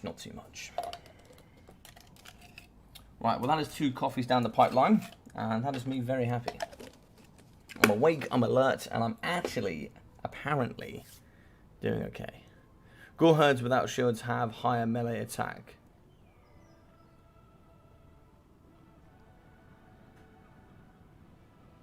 Pretty sure he's banner rules, is he? Oh, okay. Yeah, Captain Morgan, before he switched over, he did do a couple of streams, and he also did one recently, which was fruit rules there for the tournament. But yes, he is mainly Age of Empires. Yeah. Don't hate me, but I might be getting Age of Empires because I've never played Age of Empires, and I think, you know, I might give it a little gander there on the Twitch.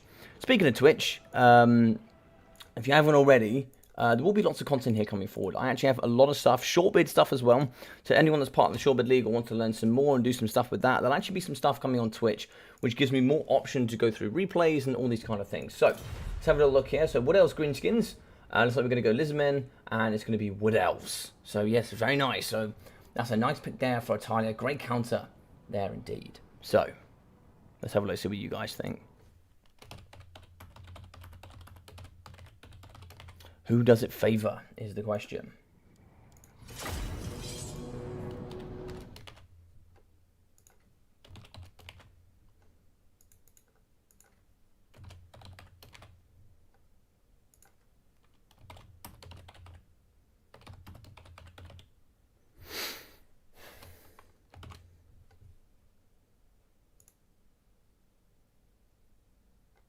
Pantelenard, my friend, how are we? How are we? Welcome.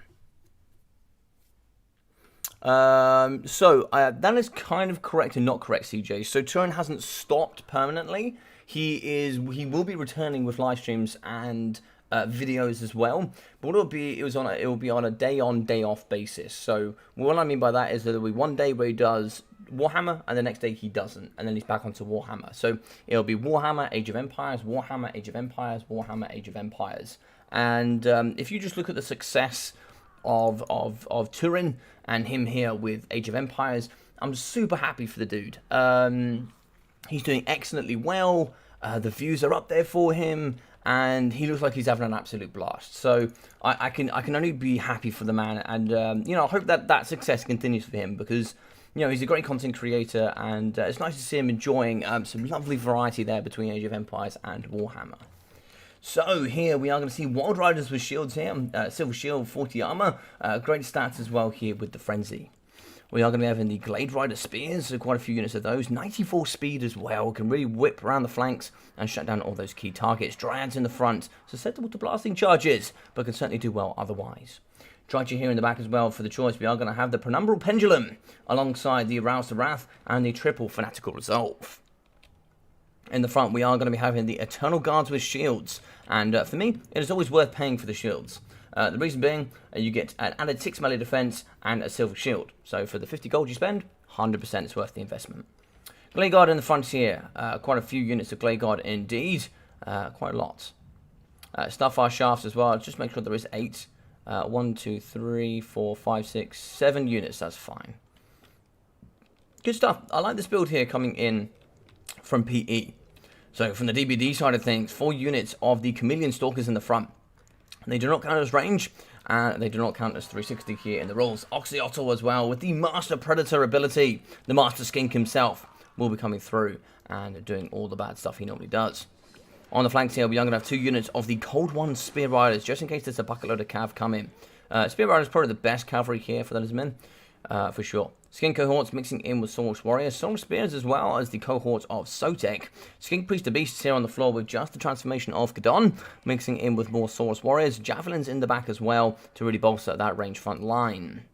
Yeah, lovely builds coming in from both sides. Penumbral Pendulum up against the Skink Priest of Beasts with transformation of Gadon. Should be interesting. Should be very, very interesting.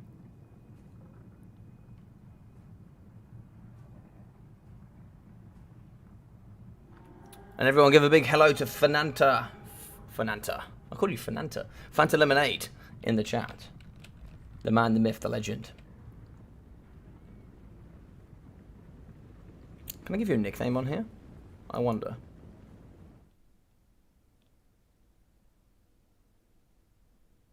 No, I can't give you a nickname. No! Alright, blasting charges in the front here up against the Eternal Guards. They're moving in, taking some pretty decent damage. I wonder actually what that counts there as those explosions on the front. Doesn't look like much. Doesn't look like much. The boys are going to be moving into combat. I wouldn't mind seeing them actually dart back a little bit, get some more blasting charges in, and try and wither down the front line. Only 40 armor for them. We are going to move in up against the Dryads. We're going to charge, but then we're going to get a counter charge here with the Glade Riders. But they're going to move out, and we are going to move in with the Skinky Boys, and then a downhill charge here as well. Look at that. Great mobility, movement, and understanding of the battlefield here coming in from both sides. Shots over the top as well, so we are going to be shooting here into the cohort of Sotek. 0 shields and only 30 armor there to their name.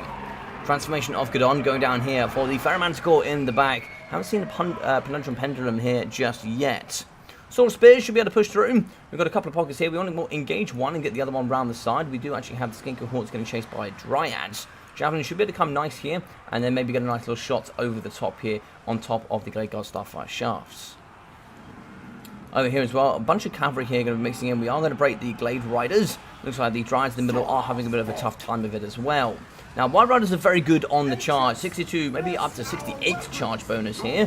42 melee attack as well, which is huge for cavalry. But here, unfortunately, they are going to be struggling up against the mass armor Cold One Riders. 90 armor and bronze shield really does help here. Starfire Shafts are going to be pouring in here to the right-hand side cavalry. But we do need to get in the back here up against this juicy, juicy pocket. Now, where is the Manticore? Manticore is going to be in the middle. What is he chasing here? He's actually chasing after Dragja. Dryker is going to be moving over here to the right-hand side, so we are going to get the Wildwood spell, which I forget, Awakening of the Woods here, up against the cohort of Sotek. Refuse to Die, hopefully we can get popped, but we'll have to see. Here in the middle we can see Sword Spears alongside the Chameleon Stalkers here. Didn't quite get those blasting charges off, unfortunately, but there we go. We can see here, Skin Javelins, they desperately need to move in ASAP here up against these Starfire Shafts. Dryad's doing their wobbly animation here, pushing off these Skin cohorts. But in the back here, the cavalry is ready to go. They are going to be rampaging, they are going to be shutting down and just yeeting these Glade Guard all over the place. I love to see it. Shattering here of the Glade Riders in the back, we can see also kind of hitting the Dryads on the way out. Just a bit of an FU there as they leave. Blasting charges ready to go. So let's get these bad boys in the pocket. Let's get them in and let's get them going. Here we can see Stalkers in the middle. They're getting ready to go. Blasting charges in the back as well as they're really trying to shut down the Glade Guard. But just Mass Glade Guard here is really good in this matchup. Banter Power is going to be in the Wood Elf favour. And in the back here we are going to see Refuse to Die. 31 models are going to be going strong, trying to get here into the juicy Honey Jar. And here we go. We are going to be using the Swords Warriors to break in the pocket. And now it's going to look pretty dire here for the Wood Elves. Now where's Drycha? Drycha's in the middle. She's going to be at... Let's have a look what health we got. 2,300. We need to get Oxy in here. He is going to be shooting, but I wanted to get just a little bit closer here. Just to see him get a little bit more accurate shot there on top of Drycha. The second Ferromantical summon should be coming through. Where's the caster? He's in the back. Kind of want to get him involved, really. Get him involved. Get him fighting. Get him going. We are going to have a Penumbral Pendulum here, straight through up against these Saurus Warriors. Catching maybe a bit of the back end here of the Skin Cohort Javelins. Now we do have the second Manticore in. Can we get in and start shutting down? And now might turn and burn here with Oxyotl. We have a couple of units here of the skirmish, or not even skirmish cavalry, just regular cavalry here. Just taking down units of cavalry can be very, very nice. Just so we can remove the mobility here coming from the Wood Elves. So that they can't blockade and stop this kind of Glade Guard just kind of pushing towards the back of the map. We're dropping on the front here, so we are going to be fighting with the Manticore. Manticore is going to keep her busy. So we need to make sure we keep pushing and we do not get rampaged. Drycha here with 1.8k. She is going to be moving. Looks like Cold-Blooded going down, giving that plus. Oh my god, she got yeeted. He was like, come here, Miss Tree. I don't know what to call her, but yes, the big purple beast. She is going to be moving to the back. 1.5k for her. 1.3k now. She's getting decimated here by the Manticore. Manticore doing that lovely flying animation where they miss pretty much 99% of all targets. It's always pretty fun. We can see here that Oxyotl's used about 16 ammunition. I'd hoped he'd use more by now. But Banner Power going back to the middle. This is a great resurgence here coming in from the Lizardmen. The only problem is that the Ferromanticore is going to be the one bringing it back. If we do kill Drycha, he has Rampage. That is a problem.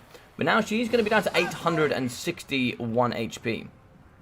We are going to be shooting with Oxyotl. Also going to go downtown, but he misses. That's why I kind of wanted to get him a little bit closer. Just so he doesn't miss, because he needs to kind of hit these. No Golden Blowpipe. We do have some blasting charges in, so we get some blasting charges over the top here, maybe on top of the Eternal Guards. We can do quite nicely. But you can see the hero here, he is going to be struggling a little bit. Downhill charges here coming from the Skin Cohorts. They should be able to get in, but they are getting shot. Ammunition is running low here for the Wood Elves, and that is problematic. Good luck, have fun from both sides. I love to see that sportsmanship. That is something that I definitely want to see more here in... well, we see it a lot anyway, but I'd like to see it more in the multiplayer scene.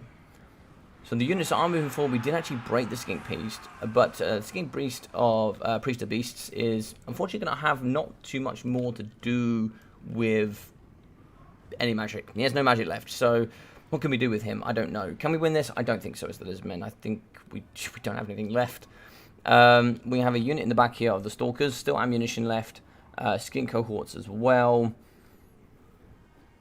Now, I really like Corn Riders. They're very good in this one. The Spear Riders are great, but I like the Clever Girls. The Clever Girls are really good, and the reason being is that they're super cheap, armor piercing, and they're pretty quick. Yeah, they're going to rampage, they get no bonuses to stats, they're going to die pretty quickly, but they just tie up the back line, they deal with Glade Guard, you know, they do all the stuff they need to do, and you can kind of use the rest of your forces to go wide here with infantry, get around the flanks, and shut down this mass Glade Guard problem that you have here. I think Chameleon Skinks are really great in this matchup. I had a seriously close game with Ducky a short while ago. Logic, I'll have to leave and do some medical exams now. Thanks for the stream. See you next one. Thank you very much, Dog. You take care, my friend. You take care. Yeah, GG well played. GG well played. We are in. We are going to be breaking. We are going to do the work here of the gods. The great plan is in action right now, wavering here with the Dryads and the Eternal Guards. We are going to be getting the boys ready to shoot, but a lot of this ammunition here has been dealt with. You can technically kite with Oxyotl.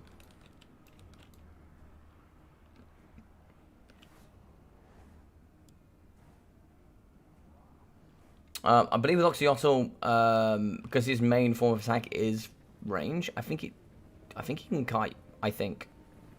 We do not forget. Oh, 360. Take that, my guy. Take that, Mr. Eternal Guard. He'll learn his lesson. Big shots coming in. He has mass missiles. This is 40%, I think. Yeah. But that's not going to help him here, I don't think. That is going to be Arminos's GG's and more played, I think. Where's Dryka? Oh, she's dead, I think. Well, she's not dead. Where is she? Oh, she's in the middle. Yeah, so GG's well played. I don't know if Balance of Power is that far in the favour.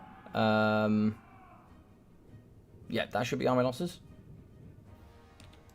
What are we missing here? There's only 3 units. Oh, we got the return of the Skink Priest of Beasts. That's what it was. That's what it was. Now it's Arminos's. There we go. There we go. I was wondering. I was like, what is keeping this tattered force together? And it was the hero there in the back.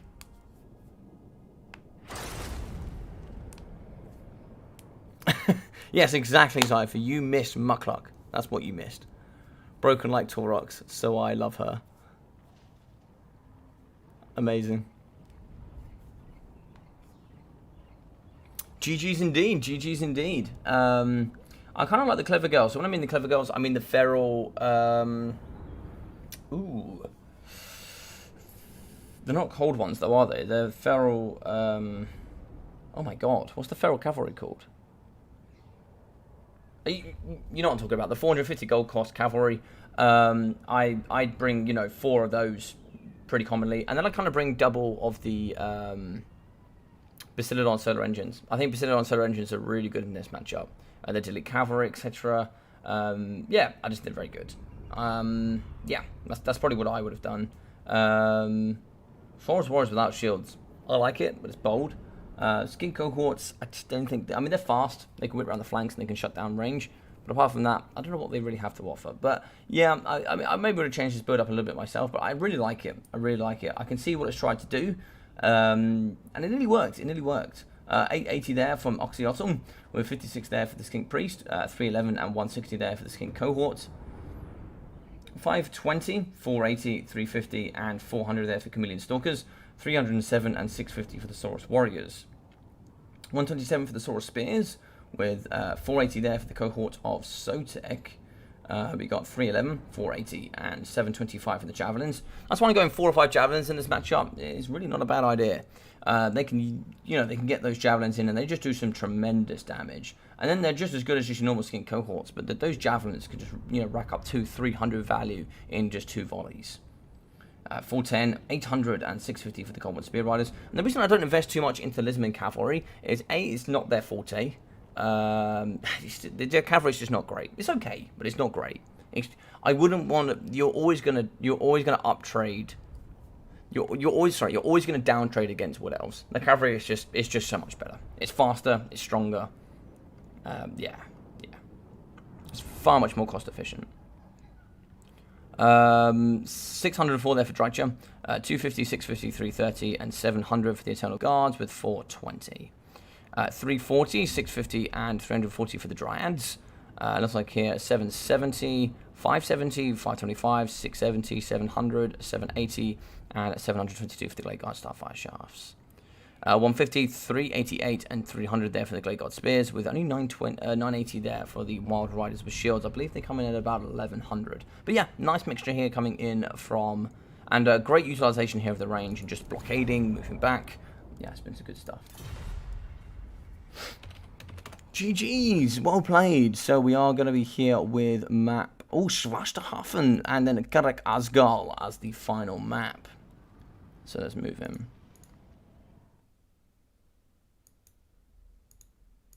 So So that's going to be 3-2 here to Mr. P.E. Nehkbet, which means he will at least be leaving on 3 today, if not 4. So well done there for him. He has managed to pull it at least to the final games. We are going to be on Schwarzhafen. Perfect. VC and Skaven. Ooh. What could we do against that?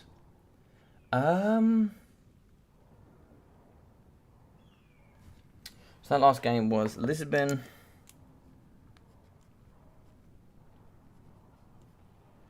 against what else? So we could see a high elf pick here.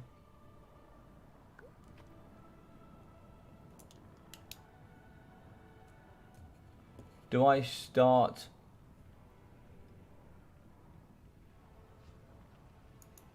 Do I start hit posting?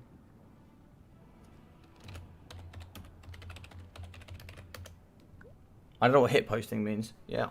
Ferrocore bonds. Oh, they are Ferrocore bonds. Oh, I am on it. Oh, I didn't know what I'm talking about. Somewhat. Sometimes. Probably not. But sometimes I know what I'm talking about. So guys, yeah, so welcome. For anybody here that might be wasn't here at the beginning.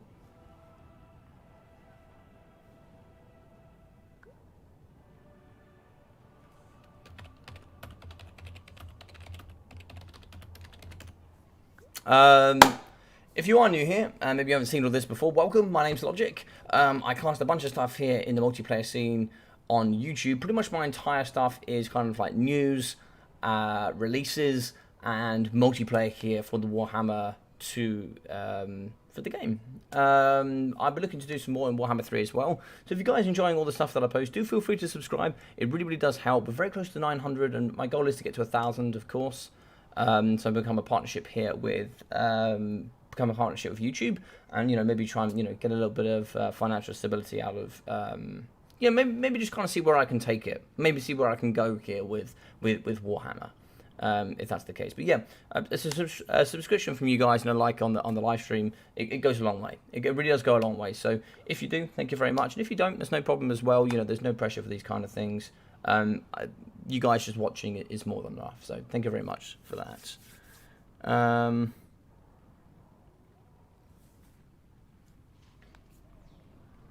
Okay, so it looks like it is going to be Dark Elves. So I did say it was probably High Elves or Dark Elves, but yeah, Dark Elves is good, and then it looks like it's going to be Skaven. Don't really know what I don't really know what that means. I don't know what he means by doing that.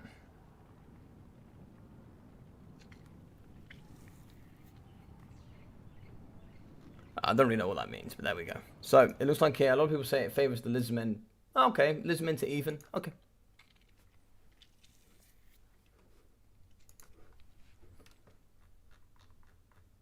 Nice. And the last one was Garek Asgal.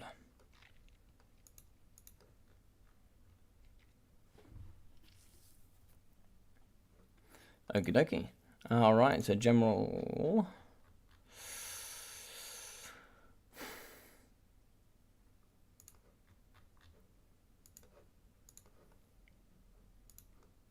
Coolio. Alright. So let's see what we got going on here. Oh, okay. I didn't realise there's quite a lot of people live streaming right now.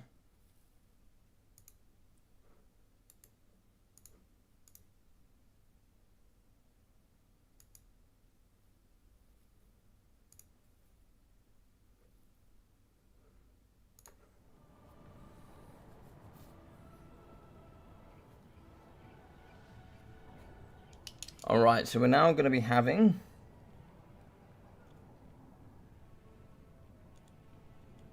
Game 6. We are going to be having the Skaven versus the Dark Elves with the Skaven pick. So, do we see a tie-up here for the King of Italia and Mr. CaptTelus, or do we see the 4-2 victory here with the Scorion of Slanesh with Mr. P.E. Nehkbet, is the question.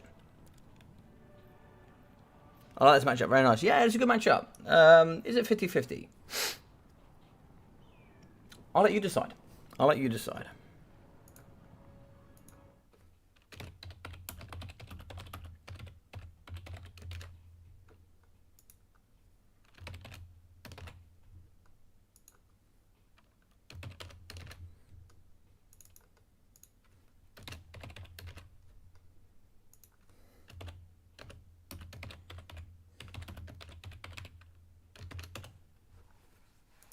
Bada boom.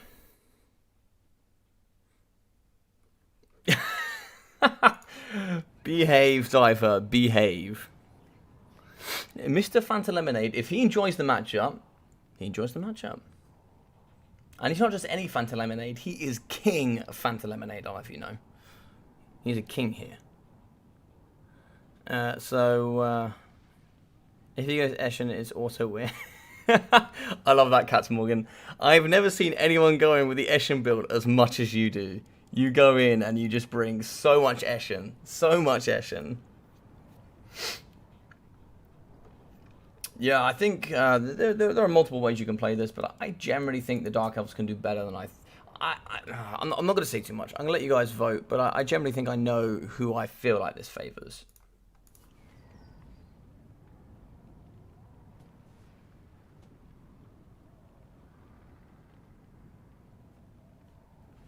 Pantella9, you need to send me in more. You need to send me in some more Mimas Blade content. You need to send it to me. We need to bring back the man, the myth. We need to bring it back with the Mimi content. You know what I'm talking about. You know what I'm talking about. Papa needs to see the meme blade. He needs to see people.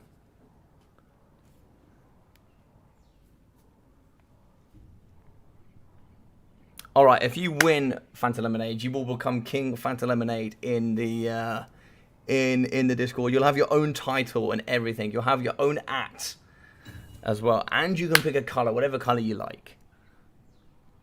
Yeah, I think it's Skaven favoured. Yeah. I think it's Skaven favoured this matchup. Yeah. I think there's no two ways about it. I think it's Skaven favoured. But it is tough. But I'd rather save High Elves, you know, for the next one, perhaps. Yeah, we need to bring some more Mimas Darkblade content. We need to bring back Papra. Papra is a man who's been missing from the community for far too long now.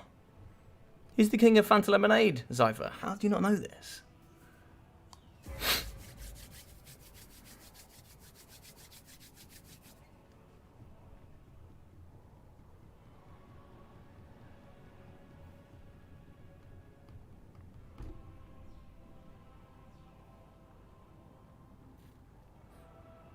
Alright, so a lot of you guys think it's even. Okay, we think it's even. Right. Alright, we're ready to go on Schwasterhafen, my favourite pronunciation, because Zypher loves hearing me say it, apparently. Apparently I'm very bad at it. Yeah, top tier players logic. I think they do slightly better, but not much better. Yeah. Papa will return for Total War Warhammer 3. I don't know if that's going to be soon enough, Pantelanard. I don't know if that's going to be soon enough for me. You know? I don't know if that's soon enough.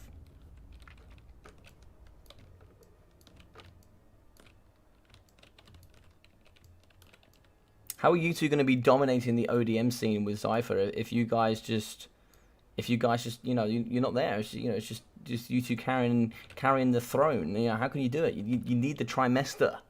You need the full force of you three coming together and just dominating the scene. All right, so for the Dark Elves, let's have a look. See what we got. Ooh, cavalry, and cavalry by the looks. Dark Riders with the repeater crossbows, mixing in with, looks like 4 units of the Dark Rider shields here from the PE man. Mixing in with the Sisters of Singing Doom. Here with that Terror, the Frenzy, as well as the Murderous Mastery. They do have as well 20% physical resistance, the Madness of Cain, negative speed and melee defense, with that bonus versus infantry, I believe 8. Oh! Get off me. It's like I play this game. The same here can be said for the ladies, but of course less stats and no terror. And in the front, we are going to be having the Cathalite Assassin.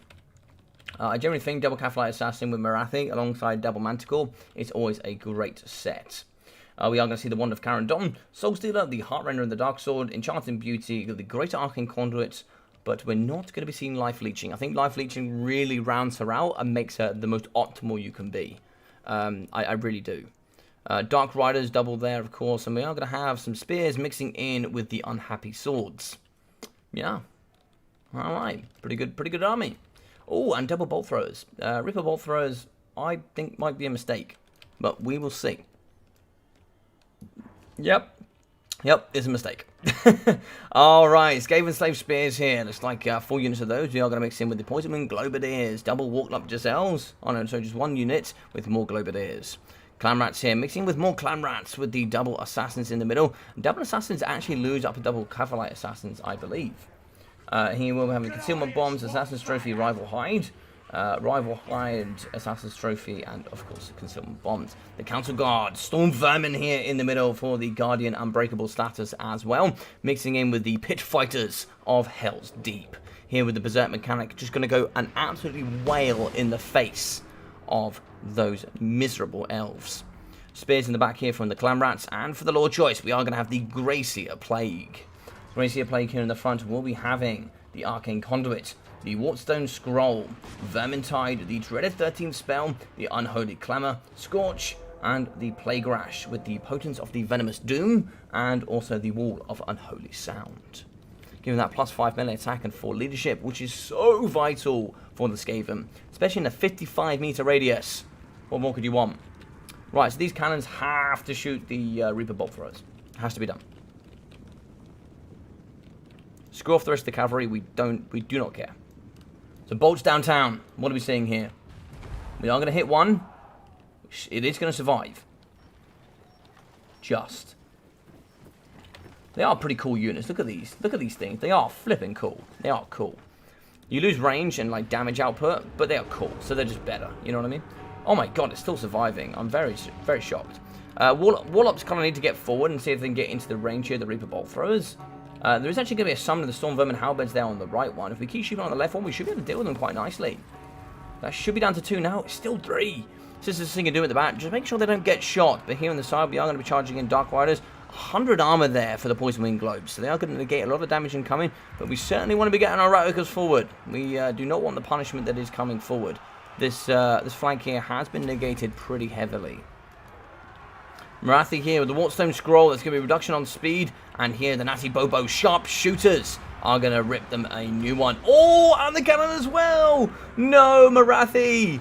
The Simp of all Sims. We are going to see here the Wand of Karandon coming on top of the middle piece. It's done what it has done. You cannot change it. Does it fall? It does. But here we are going to be shooting into the sky. Marathi is having a miserable time of it. And in the middle here we are going to see Unholy Clamour going down. Soul Stealer as well to heal up the big girl herself. And here the Sister Singer Doom are going to rampage the Storm Vermin Halberds. Here in the middle of the... Oh, we can actually see the Reaper Bolt Throwers still going, but we have another summon here of the Storm Vermin Halberds to shut down the Reaper Bolt Throwers. In the middle here, the Council Guard. Oh, there's going to be a summon in the front here. Should be a Vermintide. That is going to be a Clan Rat summon here. We are going to terrify the Dark Rider Repeater Crossbows. Oh, maybe, sorry, just a normal unit Dark Riders. The Repeater Crossbows are going to get away. But in the middle here, we do see Witch Elves. They're going to be punching the front line, and they'll do some lovely work indeed. They're actually going to be rampaging the Assassins here as they do fight up against the Catholic Assassins. And that does mean actually their abilities are not going to be able to be utilised here in the front. But we can see the point... Oh my god, that was a lovely rear charge there in from the Dark Riders. Banserpat is going to be favouring the Skaven, but not too hard. Charges in the back here on top of the cannon. Yeah, that's going to clear them out pretty quickly. So we're going to leave the cannon crew there. We're just going to admit we lost that, and we are going to move on.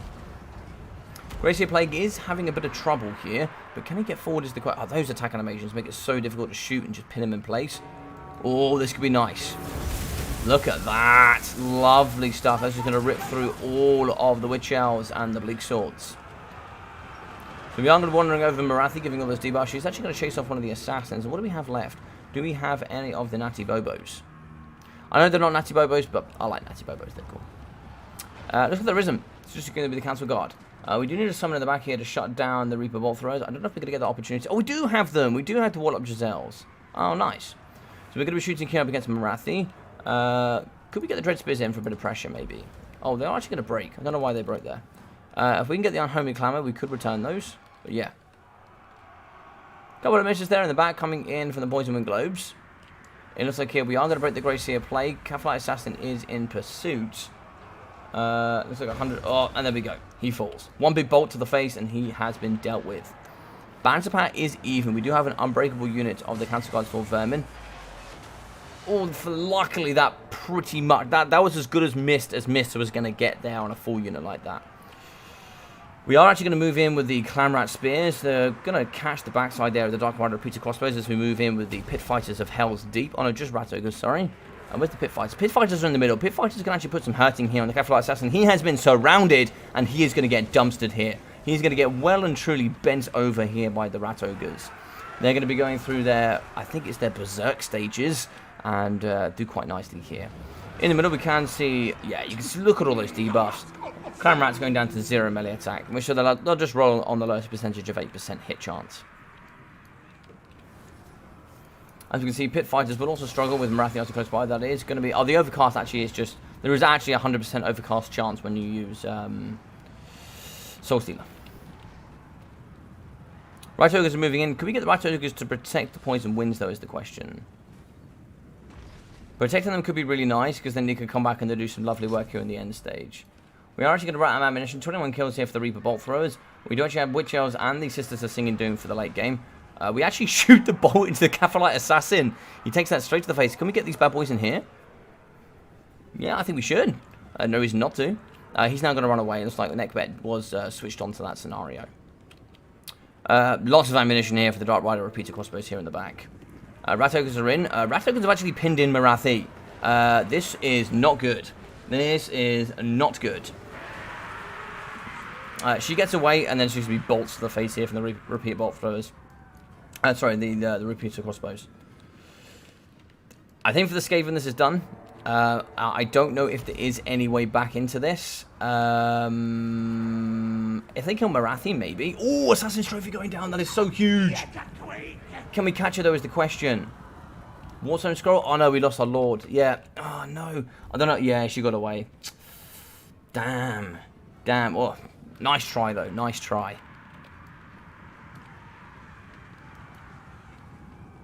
Council Guard Storm Vermin are going to rampage here in the middle. As they fight here up against the Witch Elves. They're actually going to be fighting up against the Catapult Assassin in the middle. That's negative 10 melee defense for them as well. But 38 is still pretty strong.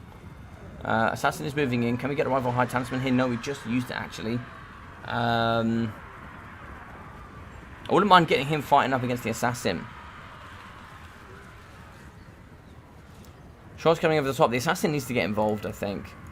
He just needs to get involved. We're actually going to be break. Oh, can he go on the outside? We're actually wavering the Assassin. Looks like he is going to go in. He is going to go in. This could be sneaky. This could be a rear charge as well. Oh, he breaks him. Is he going to be able to kill him, though, is the question. This is a super close game. It looks like it is going to be a Soul Stealer in the middle. That is going to be a Soul Stealer. I don't know what sort of damage we're expecting here. And now in cut. Oh, lovely charge. Yeah, GG's well played. Yep. That's very good. I don't think the Council Guard Storm Vermin are going to be able to do enough here. The Sisters of Singing Doom have great stats, 55 melee attacks, so they'll hit the melee defense quite a bit. And there's nothing for them to do, I don't think. Of course, they're unbreakable, but yeah. Yeah, we do shots there with the Assassin. Nice work there from Marathi. Marathi's pretty much a healing cap. She's been used excellently. In the back, we do actually have some Clanrat Spears, I think. Yeah. I don't know if they're going to be able to do too much. They're actually probably going to be a lot of balance of power. Right Ogres are actually shattering the Dark Riders in the back. We do have 2 left. We can keep dodging here, but the problem is... I just don't know what we're going to do about these repeater crossbows. Repeater crossbows shoot in the middle here. We do actually break the Sisters of Singing Doom. 27 miles, 800 health here for the Council Guard Storm Vermin. Skaven Spears in the front, they have no balance of power, so I wouldn't worry about it. I believe they have like 100 balance of power or something. It's honestly negligible. It's very poor. Council Guard are going to move forward. They don't have any shields, though, is the only problem. We have, what, 4 ammunition here and 3 here. If we can wade the ammunition and keep the Rat Ogres alive, maybe it's possible. I don't know. Right, here we go. So it looks like the Clan Rats are in, but unfortunately the Rat Ogres are they're just not close enough. Bolt thrower crews are coming in as well, so everything, the kitchen sink has been thrown at the Skaven at this point. Could we get a charge in? Possibly. Arrows, we need the charge now. We're now committed. We are now committed. We're in up against Marathi. We are going to be wavering. She is going to be going down. She is taking some punches, but not too many. We are going to be breaking. That could be a mass rout here, and GG's well played, I think. Skaven Slaves return, -1, -7. Technically, if the Assassin goes off, this could trigger army losses, possibly. It didn't. It wavered, but it didn't quite trigger. Clamorous Spears are back. Possibly. Counter Guard Storm Vermin are still going here in the middle. 5 models, 96 health. Lots of damage there. 1,900 health from Marathi. Can they clear out those? The question. Sisters of Singing Doom are back. Spears are moving in. Nah, we're not going to see the Rat Ogres back, I don't think. 3 leadership. Oh, they do return. They do return. Absolute champions. I know they don't have much leadership. Yeah, Clan Rat Spears break. That's the second time for them. They actually shatter there. Yeah, that's fine. GG's well played. GG's well played. Great game. Great game.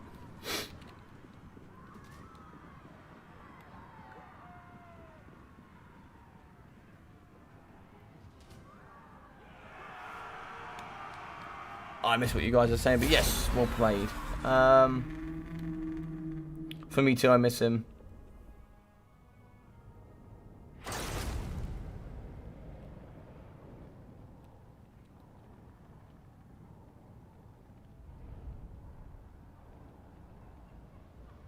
Caphanite? Is it Caphanite Assassin? Oh, it doesn't really matter.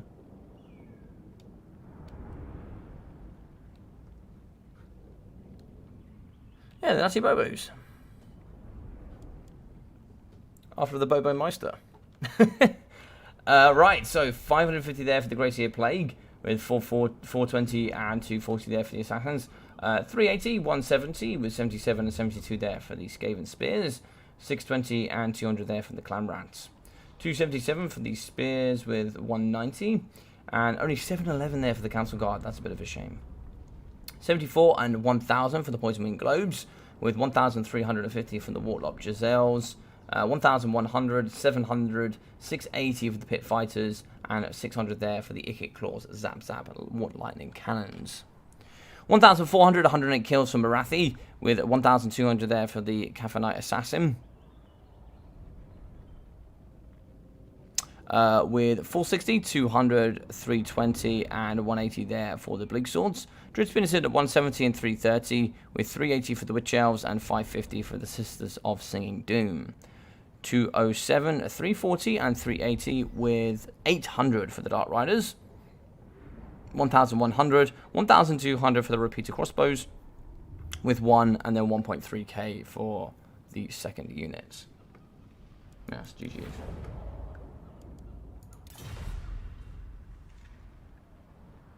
Well played, my dude. These were fun.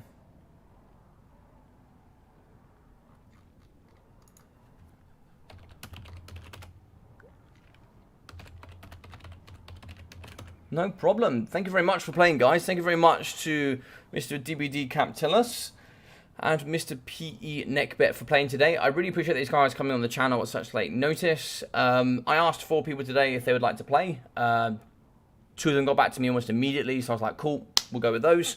And then, you know, these guys just stepped up, so that's amazing of them. So thank you very much. We will be getting some more people on the channel. So if you guys do want to see anyone in particular that you do really like here in the Warhammer community, do feel free to send me a message and go, hey, Logic, I'd like to see this person. We have quite a few to come forward, and we have a really, really nice sort of tournament. I guess it's a tournament. We have a really nice bit of content coming forward that I'm going to be leading. That will be coming probably in December. But it's going to be a really, really nice live stream. I cannot wait to do it. I'm super excited for it, and it should be really awesome for us to all get behind and have a great experience with. A great experience. I played Elves twice. Be proud of me. You also played Dowie.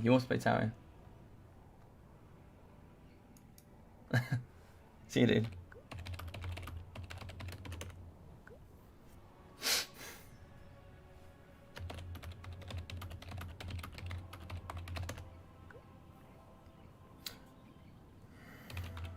Yeah, I tried to get Katam in today, but he had no PC, so, yeah.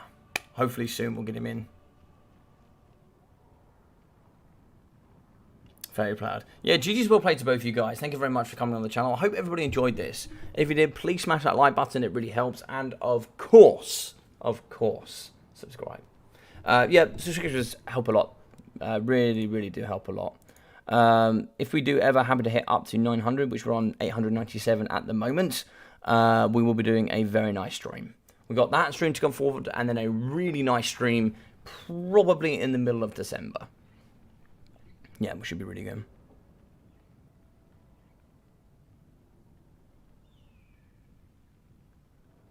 Michael versus Soothsayer. Yeah, Soothsayer is a strong one indeed. We've got a bunch of names, really cool names that would like to get involved, and I would like to get involved. So, yeah.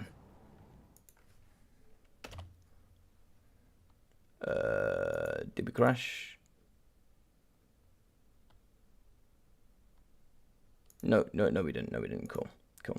So, yes, guys, so just make sure here today you are on the Twitch. If you haven't already followed, please do go ahead and follow that as well. That really does help with the support. So, there's that there. Go check out the Twitch. There's also going to be some more tournaments coming forward. I put all of my tournaments on my Discord and on Challenge. So, here is my challenge. There's the challenge, and here is the Discord. So make sure that you come in and you join there.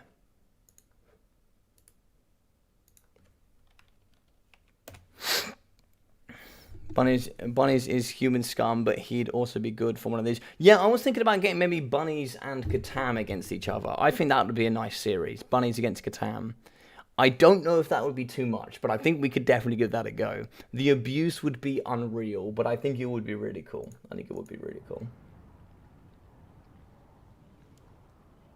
But yeah, so you've got Challenge, Discord, and the Twitch here, guys. So make sure you go check all of those out. Give them a little follow. Challenge will allow you to see all of the tournaments that I post that I do on a weekly basis. And also there with the Twitch, the daily content I'm going to be putting out on that channel, which you guys can very well and truly vote for. Because I'm a lot more free to do on that. What I want to do was I want to keep my YouTube strictly multiplayer. And also like a news channel here for Total War Warhammer 3. So yes. So thank you very much to everyone that has hung out. What we're going to do is we're going to go and try and see if we can raid somebody. Let's see who's about today. Alrighty, so this is what we have. Mr. Humor Boy. He will be streaming. Right, let's give that a mute. So for those who don't know Humor Boy, he's going to be doing some more multiplayer stuff. So looks like he's actually going to be playing himself. So let's go Human Boy. So we can go raid there. If you go raid him, do say beep boop, like so. Do say beep boop there from me. Yeah, no worries, Nehkbet. No worries at all, my dude. You're always welcome on the channel. So there's Human Boy. So do go raid him with a beep boop and say hello from Logic. The other one today would be Mercy the Mad. So Mercy the Mad, if you guys want to go watch a little bit of... Get in there and sort him out. Listen to that voice. Listen to that voice. How can you not enjoy that voice? If you want to go there and say beep boop to him as well, we are going to have Mercy the Mad there for a bit of single player.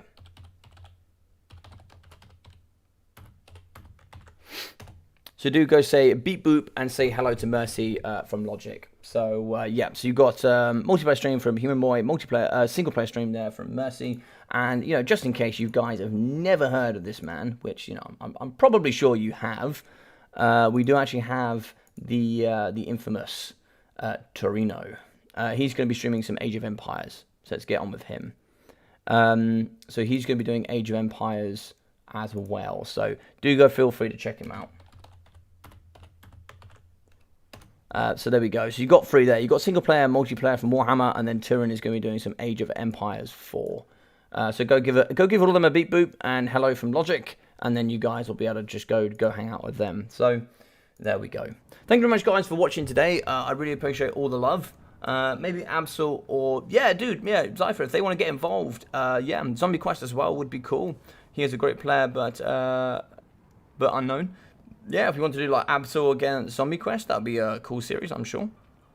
Yeah, be wicked to get some more players here on the channel doing some best of sevens. What I try to do as well, and something for you guys to know, is I want to get as many clans in as well. So sometimes it's not going to be the top players of the peak of the community, but like for example, Nehkbet is a great player from PE, CaptTelus is a great player from DBD, and sometimes, you know, when you get two top players within their respective clans, I want to put them up against each other as well. So you can see DBD, AIMA, PE, GGX.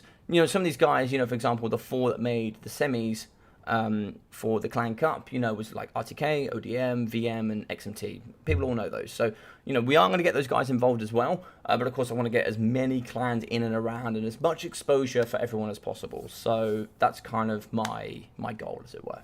So there we go. Thanks for the stream. And have a great evening. You too, Mr. Pantelenard. I nearly called you Fanta Lemonade. You too, Mr. Pantelenard. You take care, my friend. I'm going to head off. So take care. Say beep boop to everybody. And I'll see you all very, very soon.